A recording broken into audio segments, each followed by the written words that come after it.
ลองแบมือแล้วประกบชิดกันดูถ้าเจอเส้นรูปเรือต่อกันเป๊ะแบบนี้เตรียมรับโชคใหญ่นี่คือรหัสลับมหาเศรษฐีในมือคุณสวัสดีครับยินดีต้อนรับกลับสู่เคยไหมพอดแคสต์ที่จะพาคุณไปไขปริศนาความหมายของคำบางคำที่มันทำให้เราต้องถามตัวเองว่าเคยไหมเอเราก็เคยสงสัยแบบนี้เหมือนกันนะลองนึกดูนะครับว่าในวันที่โลกหมุนเร็วขนาดนี้ทำไมคนบางคนถึงดูเหมือนเดินอยู่บนเส้นทางที่ปูด้วยพรมแดงตลอดเวลาไม่ว่าเขาจะหยิบจับโปรเจกต์ไหนหรือขยับตัวไปทำธุรกิจอะไรผลลัพธ์ที่ได้กลับมามักจะเกินความคาดหมายเสมอจนหลายครั้งเราแอบตั้งคำถามลึกๆในใจว่าหรือโชคชะตาแอบลำเอียงหรือเขามีลายแทงขุมทรัพย์ที่คนอื่นมองไม่เห็นซ่อนไว้ตรงไหนจริงๆแล้ว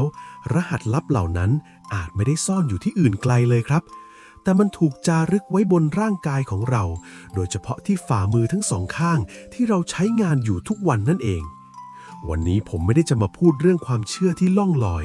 แต่ผมอยากจะชวนทุกคนมาทำตัวเป็นนักสืบสำรวจรหัสลับที่ซ่อนอยู่บนร่างกายของตัวเองไปพร้อมๆกันลองทำตามผมดูนะครับตอนนี้เลยลองยกมือทั้งสองข้างของคุณขึ้นมาแล้วนำขอบมือด้านนิ้วก้อยมาประกบชิดติดกันให้สนิทที่สุดค่อยๆปรับระดับให้โคนนิ้วและปลายนิ้วทุกนิ้วเสมอกันเป๊ะๆแล้วลองสังเกตที่เส้นบนสุดของฝ่ามือครับเส้นที่อยู่ใกล้นิ้วมากที่สุดที่เราเรียกกันว่าเส้นหัวใจนั่นแหละครับลองดูสิครับว่าเมื่อคุณประกบมือเข้าด้วยกันแล้วเส้นหัวใจจากมือซ้ายและมือขวามันวิ่งมาบรรจบกันพอดีจนกลายเป็นรูปเส้นโค้งต่อเนื่องกันเหมือนท้องเรือสำเภาหรือรูปพระจันทร์เสี้ยวที่หงายรับแสงจันทร์บ้างไหมถ้าคุณเห็นเส้นที่เชื่อมต่อกันเป็นวงโค้งที่สวยงามไร้รอยสะดุดและปลายเส้นทั้งสองข้างค่อยๆลาดเอียงพุ่งขึ้นไปสิ้นสุดอยู่ที่ฐานของนิ้วชี้อย่างสมดุลผมบอกได้เลยว่านี่คือสัญลักษณ์ของกัปตันเรือสำเภาทองที่ถูกออกแบบมาเพื่อความมั่งคั่งโดยเฉพาะครับผมมีเรื่องเล่าของพี่ชายที่แสนดีคนหนึ่งชื่อพี่ภักดีครับพี่ภักดีเนี่ยถ้าใครเห็นเขาเดินซื้อแกงถุงที่ตลาดนัดตอนเย็นจะไม่มีทางเชื่อเลยว่าผู้ชายคนนี้คือเจ้าของอาณาจักรส่งออกเฟอร์นิเจอร์รายใหญ่ที่มีพนักงานเกือบพันคนเพราะพี่แกใช้ชีวิตเรียบง่ายมากใส่เสื้อยืดสีพื้นกางเกงขาสั้นและขี่รองเท้าแตกเป็นเอกลักษณ์วันหนึ่งผมได้มีโอกาสไปนั่งคุยกับแกที่ชานบ้านไม้สักหลังใหญ่บรรยากาศตอนนั้นร่มรื่นมากครับมีเสียงลมพัดใบไม้ไหวและเสียงน้ำตกจำลองที่แกสร้างไว้ในสวนพี่ภักดีชงกาแฟดริปให้ผมทานพลางเล่าเรื่องความหลังว่าแกไม่ได้เริ่มจากความร่ำรวยเลยครับช่วงวิกฤตเศรษฐกิจปี 40 แกเคยล้มจนแทบสิ้นเนื้อประดาตัวต้องแบ่งบะหมี่กึ่งสำเร็จรูปกินกับครอบครัวเพื่อให้อยู่รอดไปวันๆแต่พี่ภักดีบอกผมว่าตอนที่ล้มพี่ไม่ได้มองที่กระเป๋าสตางค์นะพี่กลับมามองที่มือตัวเองและพี่ก็พบว่าเรือของพี่มันยังอยู่แค่น้ำมันแห้งเฉยๆพูดจบพี่แกก็ประกบมือทั้งสองข้างให้ผมดูครับผมเห็นเส้นหัวใจของแกเชื่อมต่อกันเป็นวงโค้งที่สวยงามมากปลายเส้นทั้งสองข้างค่อยๆลาดเอียงพุ่งขึ้นไปสิ้นสุดอยู่ที่ฐานของนิ้วชี้พอดีเป๊ะซึ่งตรงนี้แหละครับที่เป็นหัวใจสำคัญในทางโงเห้งเพราะพื้นที่ใต้ฐานนิ้วชี้คือเนินแห่งอำนาจและการจัดการเมื่อเส้นหัวใจที่มีพลังโค้งไปรองรับตรงนั้นมันสื่อถึงจิตใจที่มีคุณธรรมและมีเป้าหมายที่ชัดเจนพี่ภักดีเล่าว่าตอนที่แกกลับมาตั้งตัวใหม่แกฝึกฝนตัวเองให้เป็นคนที่มีสติและนิ่งขึ้นแกเลิกตัดสินใจด้วยอารมณ์ชั่ววูบแต่แกใช้ความนิ่งในการสังเกตทิศทางลมของตลาดแกบอกว่าทัศนคติที่เปลี่ยนไปนี่แหละที่ทำให้เส้นลายมือแกขยับมาต่อกันจนสมบูรณ์แบบและตั้งแต่วันนั้นมาไม่ว่าแกจะเริ่มโปรเจกต์ไหนโอกาสดีๆและคนเก่งๆก็มักจะวิ่งเข้ามาหาแกราวกับมีแรงดึงดูดมหาศาลความมหัศจรรย์ของรูปเรือสำเภาที่เกิดจากการประกบมือแบบนี้ในทางศาสตร์โงเห้งระดับลึกเขาถือว่าเป็นสัญลักษณ์ของจิตใจที่มั่นคงและวาสนาที่ต่อเนื่องครับลองนึกภาพตามนะครับว่าถ้าเส้นหัวใจของเราคือลำเรือสำเภาการที่มันโค้งต่อเนื่องกันโดยไม่ขาดตอนแปลว่าเรือลำนี้ไม่มีรอยรั่วครับ มันพร้อมที่จะบรรทุกสมบัติมหาศาลข้ามมหาสมุทรชีวิตไปได้โดยไม่จมกลางทาง เส้นหัวใจที่โค้งสวยสื่อถึงพลังแห่งความเมตตาและการตัดสินใจที่สมดุลระหว่างเหตุผลและอารมณ์การที่ปลายเส้นพุ่งไปจบที่เนินจูปิเตอร์หรือใต้ฐานนิ้วชี้บอกว่าคุณเป็นกัปตันเรือที่มีความเป็นผู้นำสูงมีความรับผิดชอบและที่สำคัญคือเป็นคนใจกว้างเหมือนมหาสมุทรใจกว้างในที่นี้ไม่ใช่การใช้เงินมือเติบนะครับแต่คือใจที่พร้อมจะโอบอุ้มและแบ่งปันความสำเร็จให้กับผู้คนรอบข้างซึ่งลักษณะนิสัยแบบนี้แหละครับที่เป็นแม่เหล็กดึงดูดทรัพย์และบริวารที่ดีให้เข้ามาหาเราอยู่ตลอดเวลาถ้าเราลองมองผ่านเลนส์ของจิตวิทยาสิ่งที่คนที่มีรูปเรือสำเภาจากการประกบมือมีเหมือนกันคือความฉลาดทางอารมณ์หรือ EQ ที่สูงมากครับคนกลุ่มนี้มักจะมีความนิ่งและสุขุมในสถานการณ์วิกฤตซึ่งนักจิตวิทยาพบว่าความนิ่งนี่แหละคืออาวุธที่แพงที่สุดในการทำงานหรือธุรกิจในขณะที่คนอื่นแตกตื่นกับปัญหากัปตันเรือสำเภาทองจะยังคงมองเห็นกระแสน้ำและทิศทางลมที่ซ่อนโอกาสเอาไว้เสมอเขาไม่ได้ใช้ชีวิตแบบเสี่ยงดวงไปวันๆแต่เขาใช้ชีวิตด้วยกระบวนการคิดที่เป็นระบบและผ่านการไตร่ตรองมาอย่างดีที่สำคัญคือเขาเป็นคนที่คนรอบข้างรู้สึกวางใจอยากจะมาร่วมลงทุนหรือร่วมงานด้วยเพราะสัมผัสได้ถึงความสม่ำเสมอและความมั่นคงที่ส่งออกมาจากภายในซึ่งความน่าเชื่อถือนี้เองคือกุญแจสำคัญที่สร้างความมั่งคั่งได้อย่างยั่งยืนในมุมของวิทยาศาสตร์เรื่องนี้มีคำอธิบายที่น่าทึ่งมากครับมือของเราคืออวัยวะที่มีเส้นประสาทเชื่อมต่อกับสมองหนาแน่นที่สุดส่วนหนึ่งรอยพับหรือเส้นลายมือที่เกิดขึ้นไม่ใช่เรื่องบังเอิญที่ติดตัวมาตั้งแต่เกิดแล้วไม่เปลี่ยนแปลงนะครับแต่มันคือผลลัพธ์ของการส่งกระแสประสาทจากสมองสั่งการมาที่กล้ามเนื้อและพังผืดใต้ผิวหนังซ้ำๆตลอดหลายปีสมองของคนที่คิดเป็นระบบมีแผนงานชัดเจนและมีความมั่นคงทางอารมณ์จะสั่งการให้มือมีการเคลื่อนไหวและการจับที่สอดคล้องกันทั้งซ้ายและขวาจนเกิดเป็นรอยพับของเส้นหัวใจที่เมื่อมาบรรจบกันแล้วจะมีความสูงและองศาที่เท่ากันพอดีเป๊ะนี่คือสิ่งที่เรียกว่า neuromotor integration ครับเมื่อเราฝึกฝนนิสัยการคิดและการกระทำที่สม่ำเสมอสมองทั้งสองซีกจะทำงานประสานกันได้ดีขึ้นและรอยพับบนฝ่ามือก็จะเปลี่ยนไปตามโครงสร้างประสาทใหม่ที่เราสร้างขึ้นมาเองรูปเรือสำเภาบนมือจึงเป็นเหมือนใบรับรองทางชีวภาพที่บอกว่าตอนนี้สมองและจิตใจของคุณอยู่ในสภาวะที่สมดุลที่สุดคุณมีระบบระเบียบในการจัดการชีวิตที่นิ่งพอที่จะรองรับโชคลาภก้อนใหญ่ได้แล้วความมั่งคั่งที่สะท้อนออกมาในรูปเรือลำนี้ถ้ามองในมุมของธรรมะมันคือเรื่องของสมาธิและเมตตาครับกรรมที่เกิดจากการกระทำที่มีสติกำกับอยู่ตลอดเวลาคนที่มีเรือสวยงามเวลาประกบมือมักจะเป็นคนที่มีความเพียรที่ถูกทางหรืออิทธิบาท4ครับเขาจะรักในสิ่งที่ทำอย่างสุดซึ้งมีความมูมานะไม่ย่อท้อมีใจที่จดจ่ออยู่กับเป้าหมายและรู้จักใช้ปัญญาในการพิจารณาหาทางหนีถี่ไล่อยู่เสมอความสำเร็จของเขาจึงไม่ใช่เรื่องของความโลภที่ขาดสติแต่เป็นความต้องการสร้างความมั่นคงที่ประกอบด้วยคุณธรรมพวกเราจะสังเกตได้ว่าเศรษฐีตัวจริงที่มีสัญลักษณ์แบบนี้เขาจะเป็นคนที่ใจกว้างเหมือนมหาสมุทรเขาไม่ได้สะสมเงินทองเอาไว้เพียงเพื่อกอดเอาไว้คนเดียวแต่เขารู้จักการสละออกเพื่อสร้างบารมีและสร้างโอกาสให้ผู้อื่นการทำทานหรือการแบ่งปันสำหรับกัปตันเรือสำเภาทองคือการระบายน้ำหนักที่เกินจำเป็นออกเพื่อให้เรือสามารถโต้คลื่นได้ดีขึ้นและเปิดพื้นที่ให้สมบัติชิ้นใหม่ที่มีค่ามากกว่าเดิมไหลเข้ามาแทนที่นี่คือศิลปะการใช้ชีวิตที่ผสมผสานทั้งศาสตร์และศิลป์เข้าด้วยกันอย่างลงตัวที่สุดครับดังนั้นใครที่ประกบมือออกมาแล้วเจอรูปเรือสำเภานี้ผมอยากให้คุณตระหนักถึงพลังที่ซ่อนอยู่ข้างในตัวคุณครับมันคือรหัสลับที่บอกว่าคุณมีความสามารถในการกุมชะตาชีวิตของตัวเองไว้ได้แต่ความมั่งคั่งที่ยั่งยืนจะเกิดขึ้นได้ต่อเมื่อกัปตันอย่างคุณมีความซื่อสัตย์ต่อตัวเองและผู้อื่นด้วยคุณต้องหมั่นดูแลรักษาทัศนคติของคุณให้สะอาดและนิ่งอยู่เสมอเพราะเรือสำเภาทอง จะแล่นได้อย่างสง่างามที่สุดในน่านน้ำที่ปราศจากมรสุมของความขุ่นมัวทางอารมณ์รหัสลับบนฝ่ามือจึงไม่ใช่แค่เรื่องของการทำนายอนาคตแต่มันคือการยืนยันศักยภาพที่ซ่อนอยู่ภายในตัวเราว่าเราถูกออกแบบมาให้เป็นผู้ที่ประสบความสำเร็จอย่างยิ่งใหญ่และมีความสุขอย่างยั่งยืนความมั่งคั่งที่แท้จริงจะเริ่มผลิบานเมื่อกัปตันเรืออย่างคุณเริ่มลงมือวาดแผนที่ชีวิตด้วยความเชื่อมั่นและใช้พละกำลังทั้งหมดที่มีพายเรือลำนี้มุ่งหน้าสู่จุดหมายที่ยิ่งใหญ่กว่าแค่เรื่องของเงินทองแต่มันคือการสร้างคุณค่าที่โลกจะจดจำครับลองจินตนาการดูสิครับว่า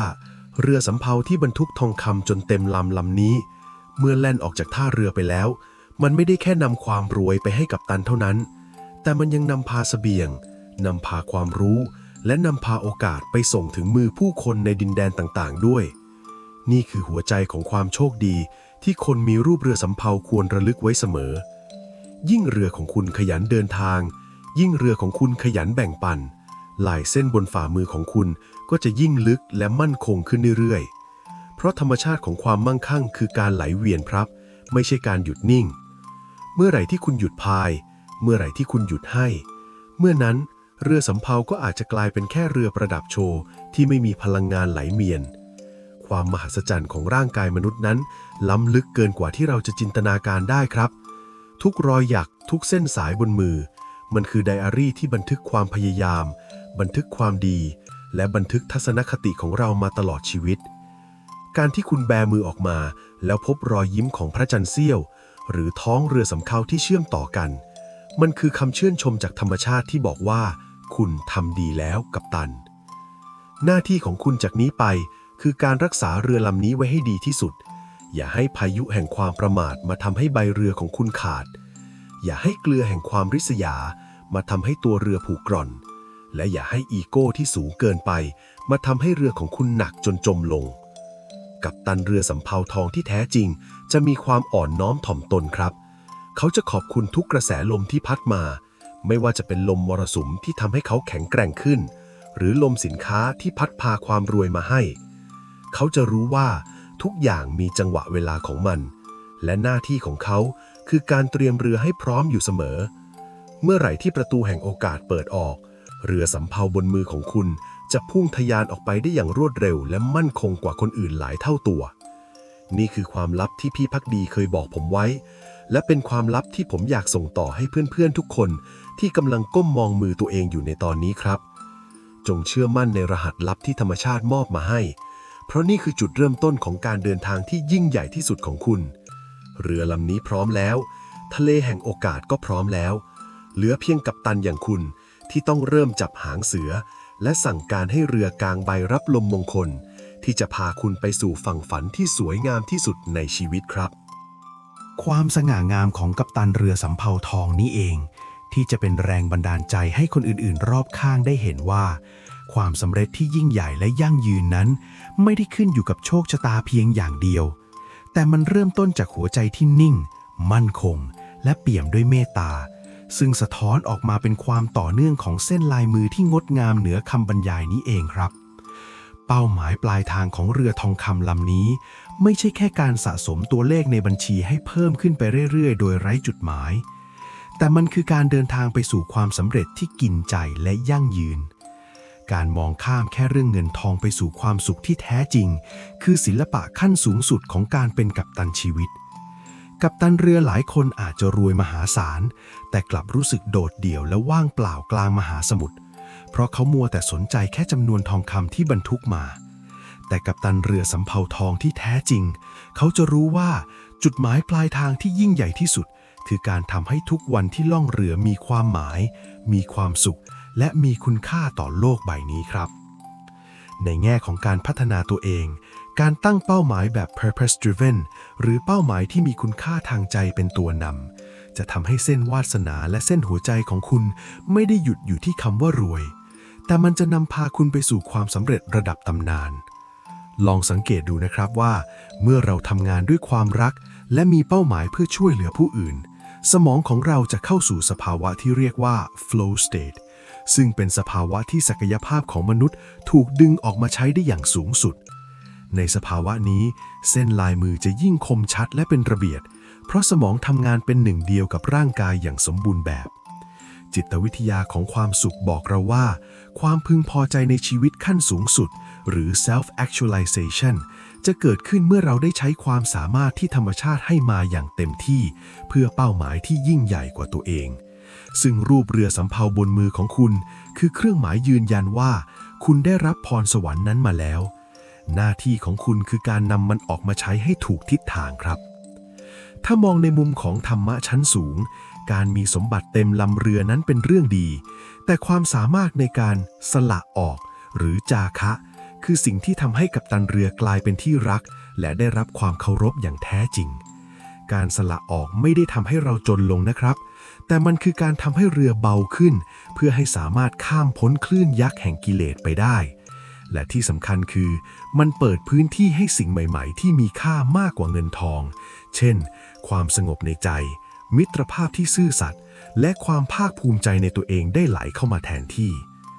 วิทยาศาสตร์เองก็รับรองเรื่องนี้ผ่านการทำงานของสารความสุขในสมองอย่างออกซิโทซินและโดปามีนที่จะหลั่งออกมาเมื่อเราเป็นผู้ให้ซึ่งสารเหล่านี้แหละครับที่จะช่วยชะลอความเสื่อมของเซลล์ทำให้กัปตันเรืออย่างคุณดูหนุ่มสาวอยู่เสมอและมีพลังงานล้นเหลือในการสร้างสรรค์สิ่งใหม่ๆตลอดเวลาบทสรุปที่สำคัญที่สุดของกัปตันเรือสำเภาทองคือการตระหนักว่าชะตาชีวิตไม่ได้อยู่ที่ฟ้าลิขิตเพียงอย่างเดียวแต่อยู่ที่การกระทำที่ซ้ำชินจนกลายเป็นนิสัยที่ฝังลึกอยู่ในจิตวิญญาณของเราครับ Mind Body Connection บอกเราชัดเจนว่าสิ่งที่คุณคิดในใจจะแสดงออกมาทางร่างกายและสิ่งที่ร่างกายแสดงออกจะย้อนกลับไปตอกย้ำความเชื่อในใจหลายเส้นรูปเรือที่สวยงามและมั่นคงจึงเป็นทั้งจุดเริ่มต้นและจุดสิ้นสุดของความพยายามที่งดงามเหนือคำบรรยายนี้ครับเมื่อคุณมีความสำเร็จที่ยั่งยืนและกินใจคุณจะพบว่ารางวัลที่ยิ่งใหญ่ที่สุดไม่ใช่ทองคำในเรือแต่มันคือการที่คุณได้กลายเป็นกัปตันเรือที่โลกยอมรับและเป็นผู้ที่สามารถส่งต่อแรงบันดาลใจและวิธีสร้างเรือให้แก่คนรุ่นหลังได้ต่อไปอย่างไม่มีที่สิ้นสุดครับการเกษียณที่ทรงพลังที่สุดจึงไม่ใช่การหยุดทำงานแต่มันคือการได้เห็นเรือสำเภาใหม่ๆของลูกหลานและผู้ใต้บังคับบัญชาแล่นไปได้ไกลและสง่างามกว่าเรือของคุณเองนั่นคือตำนานที่ไม่มีวันจมของกัปตันเรือสำเภาทองตัวจริงครับกัปตันเรือทุกคนครับเมื่อคุณมองเห็นเรือลำนี้บนมือตัวเองแล้วจงอย่าลืมว่าหน้าที่กัปตันไม่ได้จบลงที่การนำเรือเข้าฝั่งแต่คือการเตรียมพร้อมรับมือกับทุกพายุที่อาจจะเกิดขึ้นในอนาคตด้วยความไม่ประมาทเรือสำเภาทองลำนี้จะยิ่งแข็งแรงขึ้นตามความมีสติและความเมตตาที่คุณมียิ่งคุณแผ่ขยายพลังบวกออกไปมากเท่าไหร่ใบเรือของคุณก็จะยิ่งกว้างใหญ่รับลมมนคลได้มากขึ้นเท่านั้นและวันหนึ่งที่คุณมองย้อนกลับมาคุณจะพบว่าลายเส้นที่เชื่อมต่อกันบนมือนั้นไม่ได้เป็นเพียงแค่ภาพวาดแต่มันคือบันทึกการเดินทางที่ยิ่งใหญ่ที่สุดที่คุณได้เขียนขึ้นมาด้วยตัวเองครับถ้าใครที่กำลังประกบมือดูแล้วรู้สึกใจเสียว่าทำไมเส้นของเรามันไม่ต่อกันเลยหรือเส้นมันดูเบาบางจางๆจนมองไม่เห็นรูปเรือสำเภาทองแบบที่ผมเล่ามาข้างต้นผมอยากให้ลองนิ่งสงบแล้วฟังเรื่องนี้ให้ดีครับเพราะความจริงที่น่าอัศจรรย์ที่สุดของลายมือมนุษย์คือมันไม่ใช่รอยสลักบนก้อนหินที่ถูกลิขิตมาให้เปลี่ยนไม่ได้แต่มันเหมือนรอยบนผืนทรายที่คลื่นจะซัดพามาใหม่ได้เสมอกัปตันเรือเก่งๆหลายคนเขาไม่ได้เริ่มจากการมีเรือลำใหญ่ที่สมบูรณ์แบบตั้งแต่วันแรกหรอกครับแต่เขาเริ่มจากการเดินเก็บไม้ทีละแผ่นมาต่อเองกับมือจนกลายเป็นเรือสำเภาที่แข็งแกร่งที่สุดในมหาสมุทรได้ในที่สุดมีพี่คนหนึ่งที่ผมรู้จักชื่อพี่อาร์ตครับเมื่อก่อนพี่อาร์ตเป็นคนที่ชีวิตติดลบมากทำงานอะไรก็ไม่รุ่งเปลี่ยนงานบ่อยจนคนรอบข้างมองว่าเขาเป็นคนหยิบหย่งและฝากผีฝากไข้ไม่ได้วันที่ผมเจอพี่อาร์ตครั้งแรกผมขอดูมือเขาตามประสาคนชอบสังเกตเชื่อไหมครับว่ามือพี่อาร์ตในตอนนั้นพอประกบกันแล้วเส้นไปคนละทิศคนละทางเลยครับเส้นหนึ่งชี้ลงเส้นหนึ่งขาดช่วงดูแล้วไม่เหมือนเรือเลยครับเหมือนเศษไม้พังๆลอยน้ำกระจัดกระจายมากกว่าพี่อาร์ตบ่นให้ผมฟังว่าโชคชะตาแกล้งเขาทำไมเขาถึงไม่รวยเหมือนคนอื่นเสียที ทั้งที่เขาก็พยายามแล้ว ผมเลยบอกพี่อาร์ตไปตรงๆแบบพี่คุยกับน้องว่าพี่ครับโชคชะตาไม่ได้แกล้งพี่หรอกครับแต่พี่นั่นแหละที่ยังไม่ได้วาดแผนที่ชีวิตตัวเองให้ชัดเจนเพราะสิ่งที่แสดงออกมาบนมือมันคือกระจกสะท้อนความสับสนในใจของเขาเองครับเมื่อใจเราไม่นิ่งเส้นทางบนฝ่ามือมันก็ยุ่งเหยิงเป็นธรรมดาสิ่งที่ผมแนะนำพี่อาร์ตไปไม่ใช่เรื่องลี้ลับอะไรเลยครับแต่มันคือเรื่องของการจูนสมองผ่านมือลองนึกดูนะครับว่ามือของเราเนี่ยมีเส้นประสาทที่เชื่อมกับสมองเยอะที่สุดเมื่อไหร่ที่เราคิดฟุ้งซ่านเปลี่ยนใจไปมาหรือไม่มีความมั่นใจในตัวเองเส้นประสาทที่ส่งสัญญาณมาที่มือมันจะทำงานแบบสเปะสปะรอยพับบนมือมันเล็กออกมาดูยุ่งเหยิงขาดตอนและไม่เป็นระเบียบแต่ถ้าเราเริ่มนิ่งเริ่มมีเป้าหมายที่ชัดเจนและเริ่มมีระเบียบวินัยในชีวิตสมองจะส่งกระแสประสาทมาที่กล้ามเนื้อมือในรูปแบบใหม่ที่มั่นคงขึ้นทำให้รอยพับหรือเส้นลายมือค่อยๆขยับขยายมาต่อกันเองตามธรรมชาตินี่คือเรื่องที่วิทยาศาสตร์ทางระบบประสาทอธิบายได้เลยครับพี่อาร์ตเริ่มเปลี่ยนจากเรื่องเล็กๆก่อนครับเขาเลิกบ่นเรื่องโชคชะตาแล้วหันมาฝึกนิสัยคนมีสมบัตินิสัยที่ว่านี้ไม่ใช่การไปซื้อของแพงๆมาใช้นะครับแต่คือการเห็นคุณค่าของเงินทุกบาทที่ผ่านมือมาจริงๆเขาเริ่มจดบันทึกรายรับรายจ่ายแบบจริงจังฝึกการออมเงินที่เมื่อก่อนเขาทำไม่ได้เลยเพราะมีเท่าไหร่ก็ใช้หมดทุกครั้งที่เขาเก็บเงินได้แม้แต่หลักร้อยเขาจะมองมือตัวเองแล้วบอกว่าขอบใจนะที่ช่วยกันสร้างเรือความรู้สึกภูมิใจเล็กๆแบบนี้แหละครับที่ไปกระตุ้นสารความสุขในสมองและทำให้ระบบประสาทที่มือเริ่มจัดระเบียบใหม่ทีละนิดพลังของความกตัญญูต่อสิ่งที่เรามีอยู่แล้วนี่แหละครับที่เป็นกาวชั้นดีในการสมานเส้นลายมือที่เคยขาดวิ่นให้กลับมาเชื่อมกันได้นอกเหนือจากเรื่องของใจแล้วการดูแลมือก็สำคัญไม่แพ้กันครับพี่อาร์ตเริ่มใส่ใจเรื่องสุขภาพมือมากขึ้นเขาฝึกนวดมือเบาๆทุกคืนก่อนนอนเพื่อให้เลือดลมไหลเวียนดีการนวดมือช่วยให้พังผืดใต้ผิวหนังยืดหยุ่นการที่มือได้รับสารอาหารจากเลือดที่หมุนเวียนสะดวกจะทำให้ผิวพรรณดูผ่องใสและเนื้อเต็มขึ้น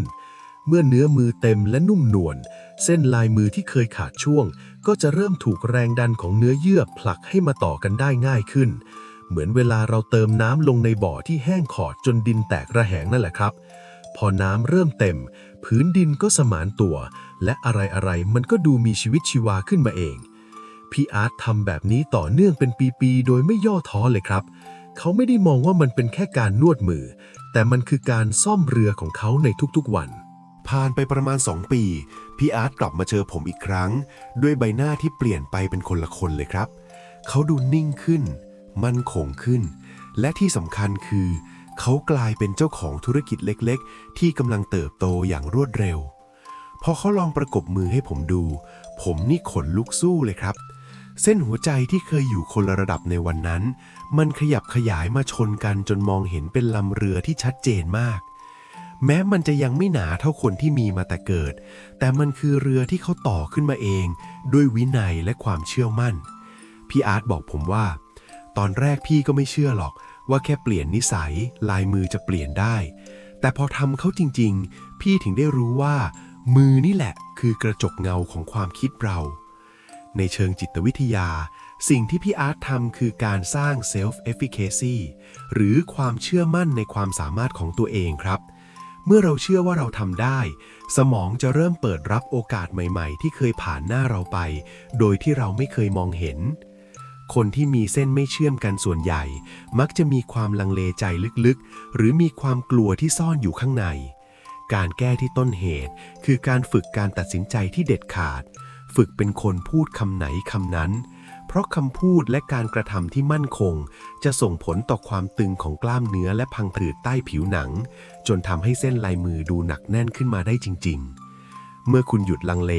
เรือของคุณก็หยุดสั่นคลอนเส้นวาสนาบนมือก็จะลากยาวได้อย่างมั่นคงขึ้นครับถ้ามองในมุมของโง่เฮงคนที่เรือสำเภาบนมือยังไม่สมบูรณ์เราต้องหันมาโฟกัสการฝึกพลังที่นิ้วชี้และนิ้วโป้งเป็นพิเศษครับเพราะนิ้วโป้งคือตัวแทนของความมุ่งมั่นตั้งใจส่วนนิ้วชี้คืออำนาจในการสั่งการและการวางเป้าหมาย การที่คุณฝึกตัวเองให้เป็นคนมีเป้าหมายที่ชัดเจนและมีความพยายามที่ไม่ลดละ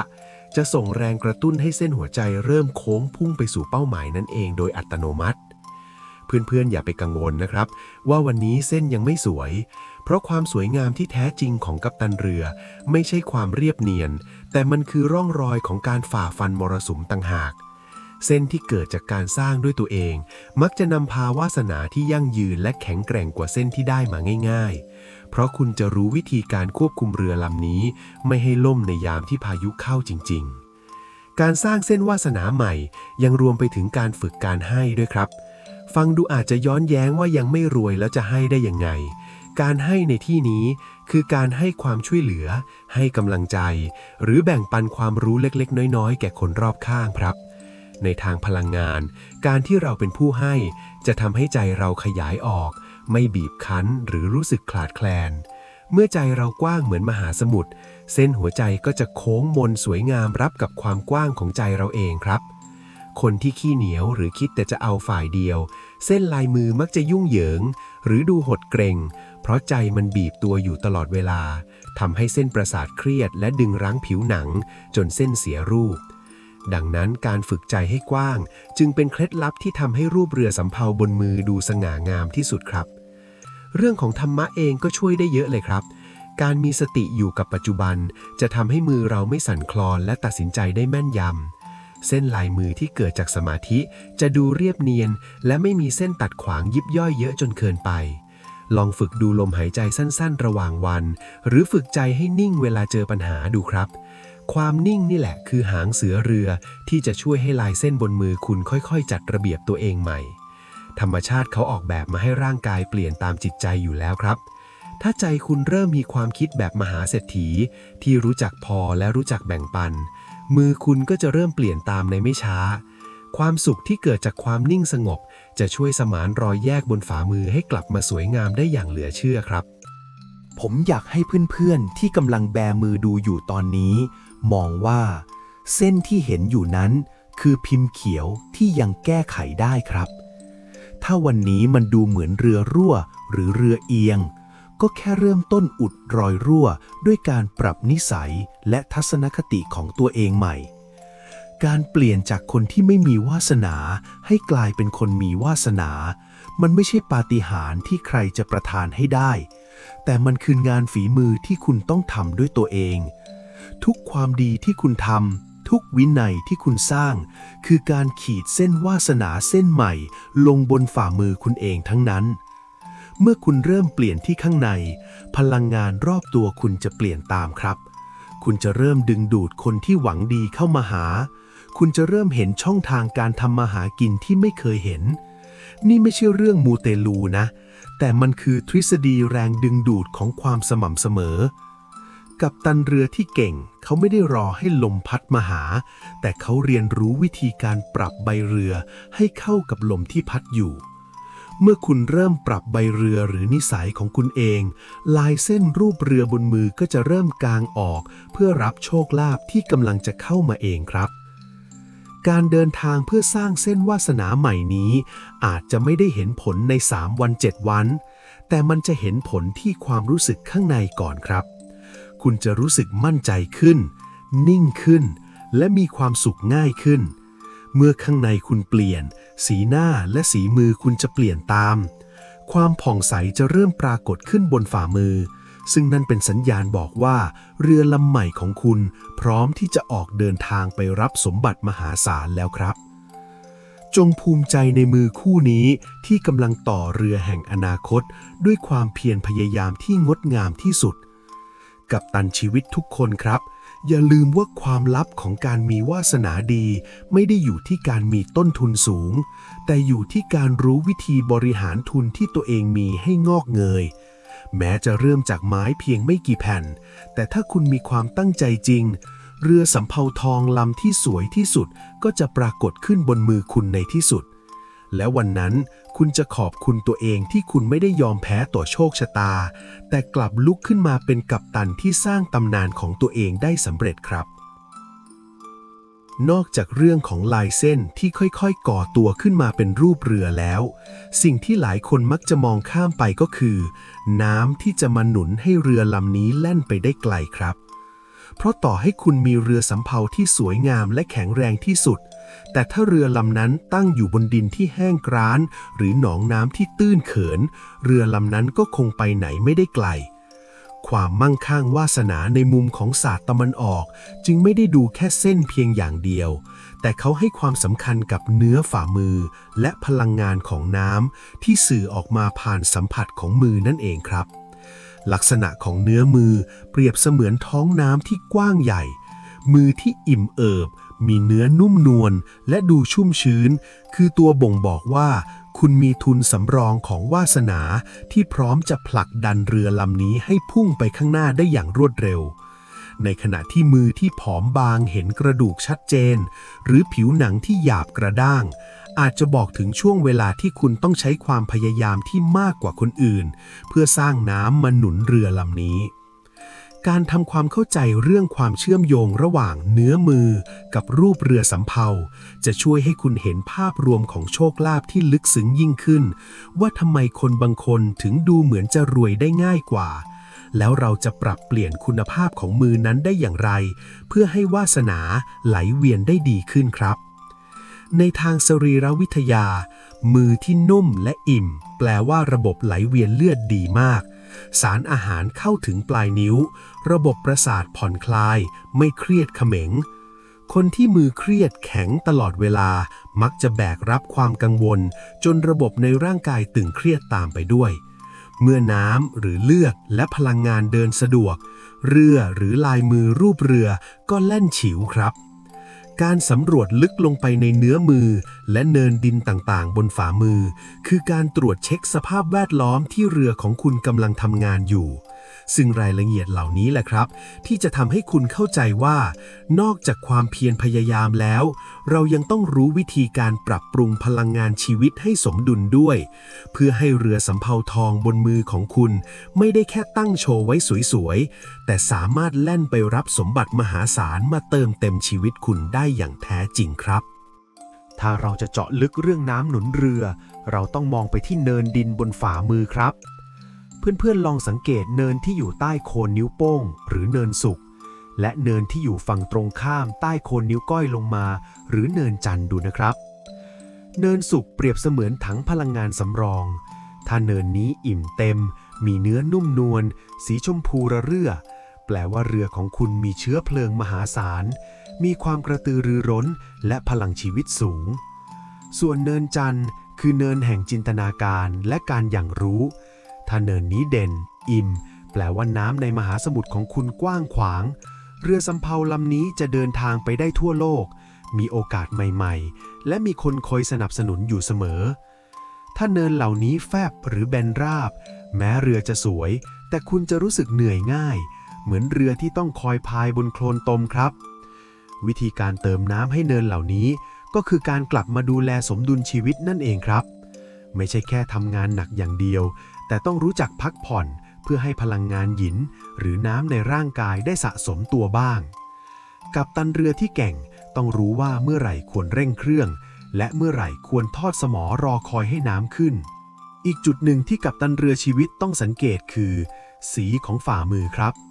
เรือสำเภาทองจะแล่นได้ดีที่สุดบนน้ำที่มีประกายระยิบระยับฝ่ามือสีชมพูระเรื่อคือสีที่ดีที่สุดครับมันบอกว่าน้ำในมหาสมุทรของคุณอุดมสมบูรณ์เลือดลมดีจิตใจเบิกบานพร้อมรับโชคลาภทุกเมื่อส่วนฝ่ามือที่แดงจัดเกินไปอาจบอกถึงความใจร้อนพลังงานที่พลุ่งพล่านเกินไปจนอาจจะทำให้เรือไฟไหม้ได้ต้องฝึกความใจเย็นและสมาธิแต่ถ้าฝ่ามือสีขาวซีดหรือเหลืองบอกถึงสภาวะน้ำแห้งขอดพลังชีวิตต่ำหรือความกังวลที่กินใจต้องหันมาบำรุงสุขภาพกายและใจให้กลับมามีพลังอีกครั้งเมื่อสีมือเริ่มเปลี่ยนไปในทางที่ดีขึ้นคุณจะพบว่าลายเส้นรูปเรือจะดูคมชัดขึ้นตามไปด้วยครับเพราะเมื่อระบบภายในดีการแสดงผลภายนอกย่อมสวยงามตามธรรมชาติกัปตันทุกคนครับการมีเรือสำเภาทองบนมือที่สมบูรณ์แบบ ไม่ได้หมายถึงแค่มีเส้นมาบรรจบกันเพียงอย่างเดียวแต่มันคือการมีองค์ประกอบที่ครบถ้วนทั้งลำเรือที่แข็งแรงจากเส้นลายมือน้ำที่หนุนนำจากเนื้อมือที่นุ่มอิ่มและสภาพอากาศที่สดใสจากสีของฝ่ามือทั้งหมดนี้คุณเป็นคนควบคุมเองได้ทั้งหมดครับจงมองดูมือของคุณในวันนี้ด้วยความภูมิใจไม่ว่าวันนี้เรือของคุณจะยังเป็นแค่แผ่นไม้หรือน้ำจะยังตื้นเขินอยู่บ้างแต่นั่นคือโอกาสดีที่คุณจะได้เริ่มต้นเป็นช่างต่อเรือและกัปตันชีวิตในคนคนเดียวกันครับทุกครั้งที่คุณปรับทัศนคติทุกครั้งที่คุณมีวินัยและทุกครั้งที่คุณมีเมตตาคุณกำลังสร้างสภาพแวดล้อมที่ยอดเยี่ยมที่สุดให้แก่โชคลาภวาสนาของคุณเองครับวันหนึ่งเมื่อน้ำเต็มบ่อและเรือของคุณต่อเสร็จสมบูรณ์คุณจะรู้ว่าความรวยที่แท้จริงไม่ใช่สิ่งที่ได้มาเพราะบังเอิญแต่มันคือผลลัพธ์ของความเข้าใจและการลงมือทำอย่างถูกต้องในทุกๆวันเรือสำเภาทองลำนี้พร้อมแล้วที่จะพาทุกท่านไปสู่ฝั่งฝันที่ยิ่งใหญ่ขอเพียงแค่คุณไม่หยุดที่จะพัฒนาตัวเองและเชื่อมั่นในมือคู่นี้ที่ธรรมชาติให้มาสร้างปาฏิหาริย์ในชีวิตครับลองสังเกตการเปลี่ยนแปลงในแต่ละสัปดาห์ดูนะครับแล้วคุณจะพบว่าเมื่อใจคุณเปลี่ยนมือคุณจะเปลี่ยนและสุดท้ายโลกทั้งใบจะเปลี่ยนตามมือของคุณเองครับการเดินทางครั้งนี้ไม่มีคำว่าสายเกินไปสำหรับกัปตันที่กล้าจะหยิบไม้แผ่นแรกขึ้นมาต่อเรือของตัวเองและผมเชื่อว่าคุณทำได้แน่นอนครับจงเชื่อมั่นในตัวเองเหมือนที่ผมเชื่อในตัวกัปตันทุกคนที่กำลังอ่านอยู่ตอนนี้การที่รูปเรือสำเภายังไม่ปรากฏชัดไม่ได้แปลว่าคุณไม่มีวาสนาแต่มันคือสัญญาณที่บอกว่าคุณได้รับสิทธิ์ในการออกแบบเรือของคุณเองตั้งแต่ฐานเรือไปจนถึงใบเรือนี่คืออิสระที่ยิ่งใหญ่ที่สุดของมนุษย์ครับเมื่อคุณสร้างมันขึ้นมาเองกับมือความมั่นคงนั้นจะยั่งยืนและไม่มีใครพรากไปจากคุณได้และในอนาคตเมื่อคุณล่องเรือสำเภาทองลำนี้ไปรับสมบัติจนเต็มลำคุณจะมองย้อนกลับมาที่วันนี้ด้วยรอยยิ้มและขอบคุณทุกอุปสรรคที่ทำให้คุณเป็นกัปตันที่เก่งที่สุดในมหาสมุทรแห่งชีวิตลำนี้ครับเพื่อนๆครับเคยไหมครับที่บางทีเราเห็นคนบางคน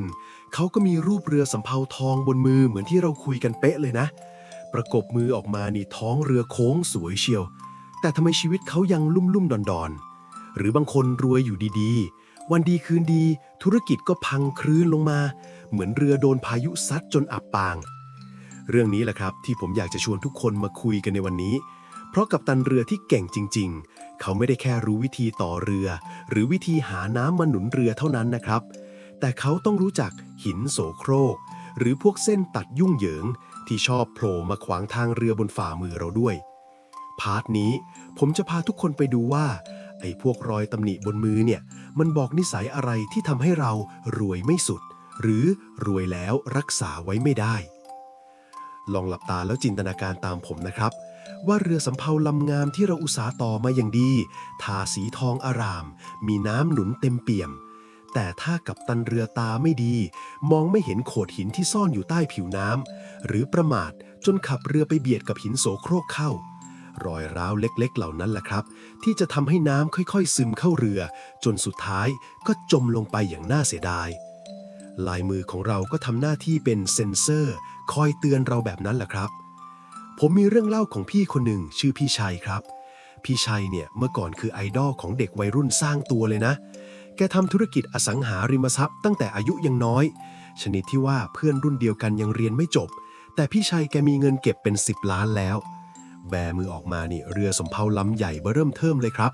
เส้นชัดหนาแดงระเรื่อดูยังไงก็นอนมาแน่ๆว่าต้องเป็นเศรษฐีพันล้านแน่นอน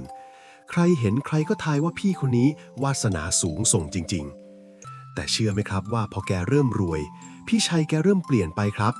จากกัปตันที่เคยนอบน้อมฟังทิศทางลมฟังคำเตือนของลูกเรือแกกลับกลายเป็นคนอีโก้สูงปรี๊ดใครเตือนอะไรก็ไม่ฟังแกคิดว่าแกเก่งที่สุดแล้วแกข้ามขั้นตอนการวิเคราะห์ธุรกิจไปหมดเพราะคิดว่าหยิบจับอะไรก็ต้องเป็นเงินเป็นทองไปเสียทุกอย่าง